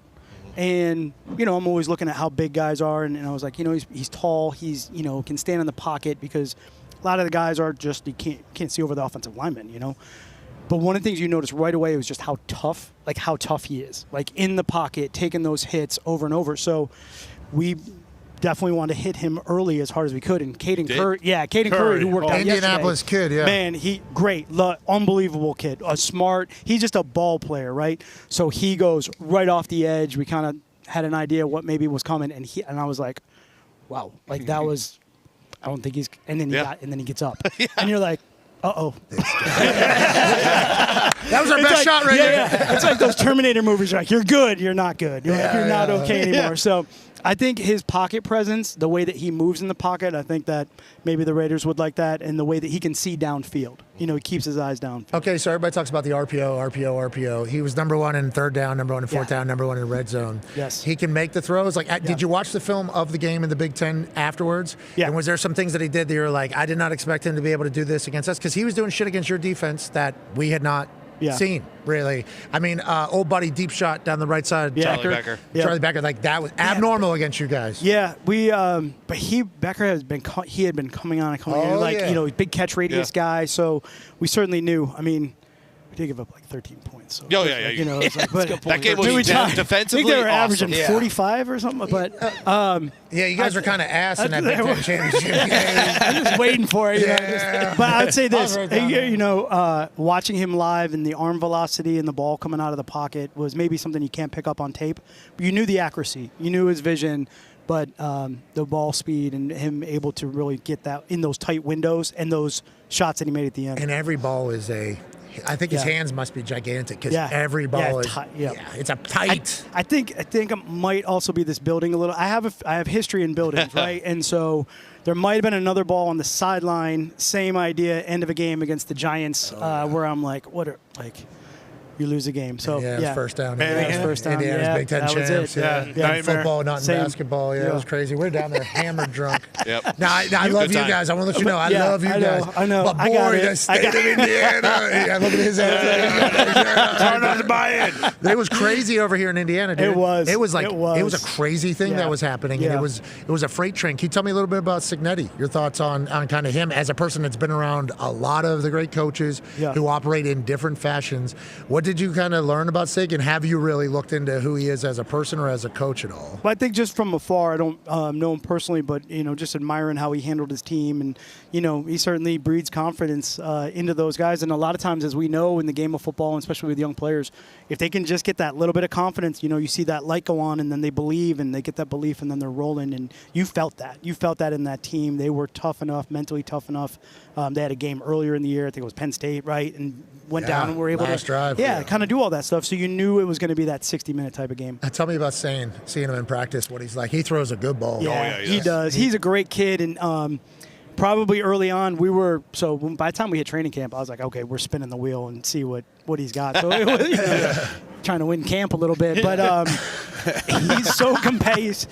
I would go pre-practice. They're stretching, and Sonny would be on one side, and then a couple of the defensive guys would be on the other, and I'd walk up and be like, hey, Sonny, what are we looking at? You want to go double mug? Do you want to go 5 down, 6 down? And just kind of, but Julian was like, he just wanted to go compete. And I love to watch his development, reading coverages, seeing those different looks and seeing fronts. And, hopefully that's what kind of got him a little bit of confidence, got him going early in the season, and he was great. Well, having Jeremiah Smith, too, is he, as an NFL guy going to college, seeing Jeremiah Smith on the field, do you immediately think, 2008 Randy Moss? I mean, you immediately go, can he pass rush? Because he's bigger than my defensive end. Yes, he can. And I'm like, hey, good for you on offense, but I think, can I borrow? Give him a third down package. Let me borrow him for a little while, because he's That'd be sick. huge. But, and then we had, obviously Tate on the other side, and you're going, all right, what do we do now? So Jeremiah is unbelievable player, person, all of it. I'm super excited. We need to win some games next year, but then for the future, super excited for him. He's going to be great. Indiana's still here, bud. Reloaded. Go ahead, Tom. No, you were just talking about competing in practice. Are you excited to compete with Artie Smith? I mean, obviously Arthur's great. Couple NFL guys. Yeah, going head to head. What's been fun? Just him coming in and seeing his kind of excitement for the college game, and watching him look at our guys and figure out what are we going to do next year, and his offense installation. So I'm sure he'll probably get pretty cranked up here. NFL guys fast. going to college. You guys are singing voice memos to recruit guys. Yeah, you still doing that? How? Yeah, I don't think I'm singing, man. We'll see how good the player is. Yeah. So, wait till that first time I do. You're going to be on the phone right away. You're going to be like, hey, you said you were. What is this shit? Dan, no one wants to see that. That's not. Luckily, recruiting's changed a little bit. Yeah. Too. So can you tell me about that? Because obviously Bill goes to college, and now you got Artie, and you're in college, and there's more NFL guys coming down to college. I think. Yeah. And then there was old school college guys that were like, "Get me the hell out of this." Hafley. Hafley. Coach, yeah. Coach Saban, I think, would even be like, I've done enough here. I think it's a different game. Now I'm going to go try to do something else. Can you tell me about the current college model as an NFL guy that maybe either makes it easier for the transition of NFL coaches going back to college, or if it's just more inducive for it nowadays than it was before? What are your thoughts on that? Yeah, I think one of the things at college that became really interesting for both, probably Bill and myself, was just the ability to actually build a roster fast, because of the portals and that way that was all working. You can change guys out. We had a big portal year this past year, too. I think we had 50 new guys coming in, including the portal guys. So it's wild. It's wild, but you can get those players a lot faster and be competitive a lot quicker. So I think that part of it for the NFL guys are obviously intriguing from that standpoint. So you guys still just got a money train coming over there in Ohio State? I saw some stuff. What'd you see? I saw you and Bob Carpenter on his cruise. I saw you guys raising money. It does feel like Ohio State, though, will always be a place that it's like, hey, Ohio State's always going to be a wagon. Ohio State's always going to be a wagon. You going to college had to be a place like Ohio State, I assume? Yeah, definitely. You want to be at the highest level, the most competitive level, and, love to coach, love to teach. We're competitive though. We want to win. So Yeah. being lucky enough to be at a place like Ohio State where you can do that was it was kind of a no-brainer. What's it been like? It's been cool to see you like bring your family around. It seems like Yeah. I don't know. It just seems fun for you and your relationship with all the players. You see you hugging pregame and during. Like it just seems like you have a great relationship. It seems like I don't know, just a little different atmosphere for you as a coach. And second. Side note, what is it? Your little band says "crush everything." I just want to explain that a little bit too. Yeah, that's like actually that. Very perceptive, AJ. One of my that's actually one of my military buddies that started a company, and that was kind of just his mantra every Which single branch? day. Every single day, he would be the Navy. Okay. Yep. Cool. Yep. Some of those special guys that would do a lot of things overseas to help us out. So, Not an otter, but a seal. Yeah. Yeah, God, yeah. They do crush everything. By the way, pretty big. Hey. I don't know what's going on right now. Yeah. I'm reading some tweets. Something's going That's on. actually where the beard started. People, I told that story kind of just recently. Like everyone asked about the beard, and it was those guys. You know, such a special community of men. You know, that would go, and you know how it is. Like you just get a phone call at 2:00 in the morning. It's like I got to go, and you're kind of like, yeah, okay, I'll see you when I see you. You know, you just don't know. And one of my buddies who was going over, and he just called, and he's like, hey, I got to go. But you know they're always watching, right? You know they're always kind of, and they were big Patriots fans. I was at New England, and they're always checking the scores, and that's kind of one of the ways they lift their spirits up. And they would all come back, and they'd have these huge beards, and I was like, all right, well, I'm not shaving until you get back. This is 2011. We played the Super Bowl here, and so it was a longer season for us. And by the end of the year, my beard was out remember, there. yeah, it was I out did. there. But that was just so those guys knew, you know, when they were overseas and they were checking home, checking scores, and seeing us. Hey, man, we're thinking about you guys, and just get home as fast as you can. So that's actually incredible. where the beard started. That's amazing. I think it's a good look for you. Yeah. Hey, by the way, not only good look for you, I see you're Ozempicing. Slim. You do. You look good, dude. Thank you. You know, sleep is actually works. It's actually good. And working out apparently is important. Eating right is apparently, you know, Taco Bell at 11 o'clock at night is not good for you. Well, it apparently. depends though. In the moment. Yeah, Tastes yeah, pretty listen, nothing better than like here, go buy out whatever's left. But So I had some booze. I had some booze last night. First time, long time. Did some boozing last night. Good times, Jesus. Ran into you, obviously. Last night was awesome. You have, I don't know however many drinks you have, and then all of a sudden the next decision is like, well, I'm kind of hungry right now. And then Scrolling DoorDash. Yeah, but then there's pizza available. And that rolls into the next day. Yeah, then the pizza, and then I wake up this morning and there's waffles up here, and I'm like, I'm hungover, and it's like, Well, man. I had waffles for breakfast. I might as well eat like shit the rest of the the day. right. Yeah. I'm already in it, so let's just Yeah, keep it. it was literally like, let's isn't Now it it's crazy? Saturday, Isn't so- it crazy though how like one decision can kind of change everything? Then you got to be tough enough to make the opposite decision. That's it. You got to get back into that structure, man. You got to. I don't know when I'm going to get there because right now, I'm telling you, this body was not meant at this age to drink what I drank last night. Okay, it is You not get in available. that sauna. Yeah, Sweat it out, Yeah, brother. there it is. I'm on under 175 degrees. Right at it. Okay, yeah, I need to get it. You do any of that shit? 'Cause Yeah, I know absolutely. Sauna? Yep. Sauna, boxing, a lot of boxing. Virtual reality or actual? Actual. Yeah. With who? Dudes or No, gloves? back. You know, so go to class. Facility? Yeah. Did it. Go to yeah. class, okay. Yeah, I used to go to class. A great place. Would go box in the morning, like 5 o'clock. And What do just you got? A roll. big overhand right? What's the big play? I mean, the one I can actually throw hands. That's kind of not real fighting though, because the funniest thing is I used to do that when I was little at the Y, and then I got headgear, the whole thing, and then I got hit, and I was like, I don't like this anymore. I'm like, I had headgear on, and I was like, I am ringing right now. I was like, Headgear makes it worse. I'm not taking the headgear off. I was scared. Like so the Guardian cap. always just kept in with the workout because it was so much fun. But just hitting the bag, kind of working that. But one time we were coaching late, so gets late. You're like, hey, check out these reality goggles. You can box. You can get do the boxing. Oh yeah. So we're Thrill of the fight. Yeah. Yes. So we're in there, and you're watching your buddy throw these haymakers, and I'm like, if we ever got in a fight, we're dead. Like we can't. This is the worst thing I've ever seen right now. I'm like, so we think so? No, man, no. I'm out. Is it Thrill of the Fight on Meta? Yeah. You should get in. I got to check that one out. Yeah, because everything about it is they got the I think it's called the physics. Yeah, the physics. I believe it's called the physics. They have the physics figured out where you're certainly fighting like a robot or a series of robots. Right. But they are actually hitting you, and there's real movement. The head keeps up with it, and right hand does land. Really? And left hand lands, and like it feels. Yeah. Yeah. It was my workout for.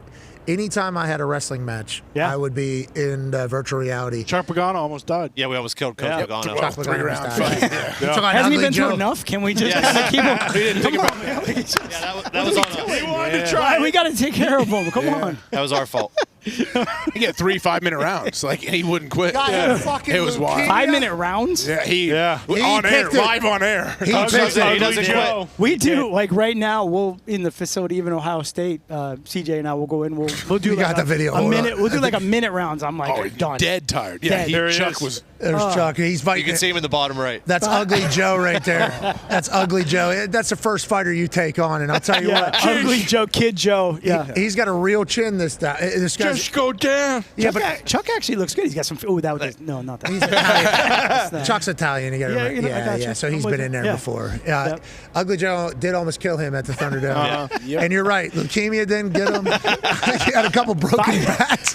He sent us his Peloton, by the way. He's 400 had straight weeks. 407 straight weeks. Yeah. Yeah, he's a legend. Dog. Yeah, he absolutely is. All right, Coach, last question for you here from an Iowa Hawkeye, Ty Schmidt. Yeah, you mentioned like when you went back to college, it had to be a place like Ohio State, and everything gets so overblown in terms of, hey, the worst part for NFL guys is like you have to recruit. You have to recruit your entire team every single year, especially at a place like Ohio State where you're getting, 45-star guys. Do you have to be cognizant of that at all? Like, I mean, obviously this year you got 4 guys who might get picked in the first round, but is it tough when it's like, hey, if I don't get this guy some burn, like there's a good, and he's just a little raw right now, but he could be, an All-American in a couple years. But if we don't get him out there, like he's going to transfer. Like, is that something that you constantly have to kind of mess around with? Or is that one of those things where it's like, if you get too caught up in that, then you're kind of just fucking yourself? Yeah, that's a really great question. I think for us, what we really tried to do was just get the young guys out there because it's important for their development. Not necessarily worry about, somebody not getting playing time, but they've got to go get the reps. That's the only way you can get better. For us in our sport, it's different than basketball, baseball. Like you play games in basketball and baseball and can get better. We only have so many opportunities. So it's either practice and then those live game reps. If you can get those young guys in, maybe over a course of 4 or 5 weeks, you can build up 50, 60 reps so that later in the season, which now college football is much longer, and that guy has to go play, he's had that game experience. So it's more of that, I think, is really important for us to make sure those guys are ready to go if that happens. How tough is it for you NFL people to just realize that the Big Ten it's the one now? Yeah, I mean, it's not tough for me. I'm in the Big Ten, so I think I'm all right. Yeah, but your friends in the ones that are walking around here. Because I think it's hard for media people to buy. Like, I think it's hard for some media people to buy into Mendoza. Because he was Indiana, he was Cal, so it's just like your natural stubbornness is like winning the combine. Yeah, too. Yeah, it's like I'm not doing that. I think for the NFL, I would say this for how many ever years, 20 whatever plus years I was in it. The NFL is not full of 5 stars. It's not full of, it's full of 2 stars, 3 stars, guys that battle, guys that compete. Certainly on New England, we had our starting right guard, Steve Neal, never played college football. Legend. Right? Wrestler. One of the best guys ever, amazing, but never played. We had Chris Hogan, played lacrosse. So I think when you get to the NFL, everyone's just realizing it's what you do in the NFL more than anything. Chris Hogan, I think handball. Getting ready for the Olympics. Really? Is he really? I think that's great. So he has sent a couple messages to a couple of different people around me. Okay, I try to be very difficult to get to. I don't check DMs. I don't really. I try to be very hard to get to. No, you're great. You text me back right away. Like I'm a big every fan time. of yours. Yeah. I'm a big fan of yours. And if I don't, just know you're not the only one. Yeah. Okay. And I did see it. Okay. I did see it. I apologize. I kind of have the same philosophy. What's good, and then everyone gets on me because I don't have an iPhone, right? So I'm still like, don't and then fucking that's troubles. it. Hey, And don't I get to fucking like text you're me. green. Yeah, don't text me. Actually, I will never fucking respond. But I think he's getting into handball. I got numerous people that are like, hey, you guys have talked about handball on the show a lot because we've said that if America was to put together an actual team of handball, sorry, world, we're winning another one. Oh, yeah. And that's like how it is. Could you imagine Lamar, Stafford? Yeah. I mean, Mahomes, Yeah. Josh. any of these wide receivers that have like Odell Beckham Jr. could throw the ball like 100 yards. Drake May. Jarvis Landry. Like any of these guys, if we were to play your sport for 4 weeks and they were to learn the rules, and then they would get in there, we would win. America. And it's a great sport. Yeah. Oh, handball is a incredible. We love it every time the Olympics come around. There's like spin and like strategy, but we've never really gotten into it. I think Chris is kind of taking in one of the greatest athletes we have. I think allegedly, I don't know. This is just from messaging from other people. Wrong Chris Hogan. Wrong guy. What do you mean? A different Chris Hogan. A different Chris Hogan? Different. I refuse to believe it. Lacrosse guy Chris Hogan's doing it. Hey, it doesn't matter. Let's get Chris's name out there. Let's just get it. Maybe we'll get him going. We'll start him now. Hey, Chris. Chris, start calling. You need to spin. We just pumped you up. You better start practicing. Hey, start Practice throwing, now. bro. Well, let's go. Matt, we're ending our time here at the Combine alongside of you. We appreciate you stopping by. I'm thankful that you joined us. Maybe this becomes an annual tradition as the last person we talk to here. That would be amazing. You know how much I appreciate you guys, and I'm so thankful to be here. Okay, we're going to need a little speech here in a second. Boys in the truck, great work. Hey, boys. Great work this week, boys. Barcode and team, great work on the setup. Unbelievable stuff here. Obviously, you, a lot guys. going on. We appreciate the hell out of you guys. Got that for you. Ooh, Wow. Ty Condor. Will you sign that? Will you sign that? Custom. Custom.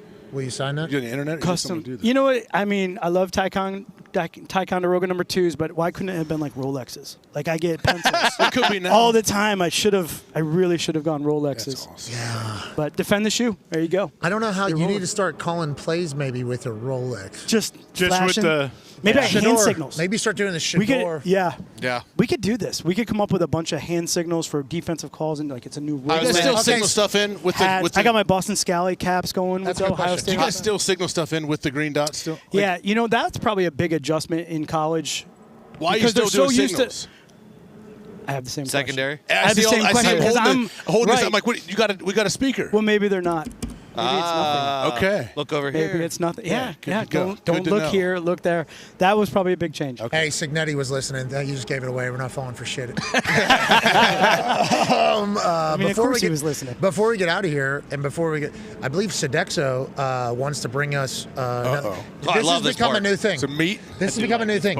We do shows at these stadiums. Sports fun. Sodexo has like a lot of these stadiums. Somebody at Sodexo is a fan of the program, and they always just send us all the food from the stadium. You have to lift that up here on the stairs. I don't know who exactly Are they this on is. This is a trays? very cool-looking chef who's bringing us some stuff. I'm Italian, so this is right up my alley right here. When you guys Are are you like full game- Paisan? What are you? Yeah. There's a little bit of mix in there, but Oh, wow. I'm What 90, is this? 99. Northern Italy? What? No, southern. Start over there. Start over there. No. Start over there. Now you're really confused. Oh my Come gosh. on now. Poor Thank you, guy. chef. This is Sorry, going chef. all Thank you, down chef. my We shirt. could One have of those. Thank you so Wow. much. Thank you very much. Oh my god. Oh, and then we got Mark. Chef. Is there alcohol in these? Okay, What- good. what is Hell this? yeah. Thank you, sir. What are these here? Yeah, you could Wow. definitely take that. Eat it. This is Oh, okay. Thank Hey, can you put thank that up on your? That's tequila Thank for you. sure. And Nick, can we get the handheld please turned on? Pat, this will help you out, buddy. What is this? A marg? Yeah. Holy shit! I don't know. Maggie. Right back in it, pal. Cheers to you. I'm pretty hungover. This is gonna help. All right. Can you turn on the handheld mic, please, Nick?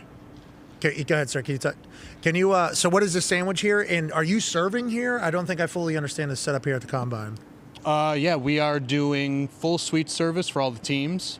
And then we have ancillary catering for the medical staff, the players, and anybody else involved in this. So for this sandwich, this is something, so... Look at this guy. No, I'm talking to the truck. They have something wide open in my ear back there. They have a microphone just blaring in my ear. I think it was a show from earlier before. Currently in my right ear. In my left ear, thank you so much for turning that off. Chef Dave in my left ear. I didn't hear a word you said, but I heard you doing a lot of incredible things for people. We appreciate you taking care of them. And I also Absolutely. appreciate the fact that anytime we're in a Sodexo stadium, you guys bring us the absolute greatest stuff. We try to. Yeah, so thank you so much for Absolutely. that. Have an incredible weekend. And this is going to be the most delicious thing I've ever. Oh yeah, it is so Definitely. good. Tell you what, it's bomb. What is this? It's really So good. It's like brisket. It's a house smoked short rib, House smoked short rib. jalapeno Fresno slaw, Oh, crispy onions, Yeah. Oh. A little bit of that slaw. a little bit of special sauce. Chef Dave's? Chef Dave's For sure. special sauce? Absolutely. Okay, we're learning a lot about each other. It's fantastic. Yeah, Great work, it's chef. so good. Yes, chef. Thank you, chef. Yes, chef. Yes, chef. Thank you, chef. You watch Yes, the, you watch the Bear, chef? Behind.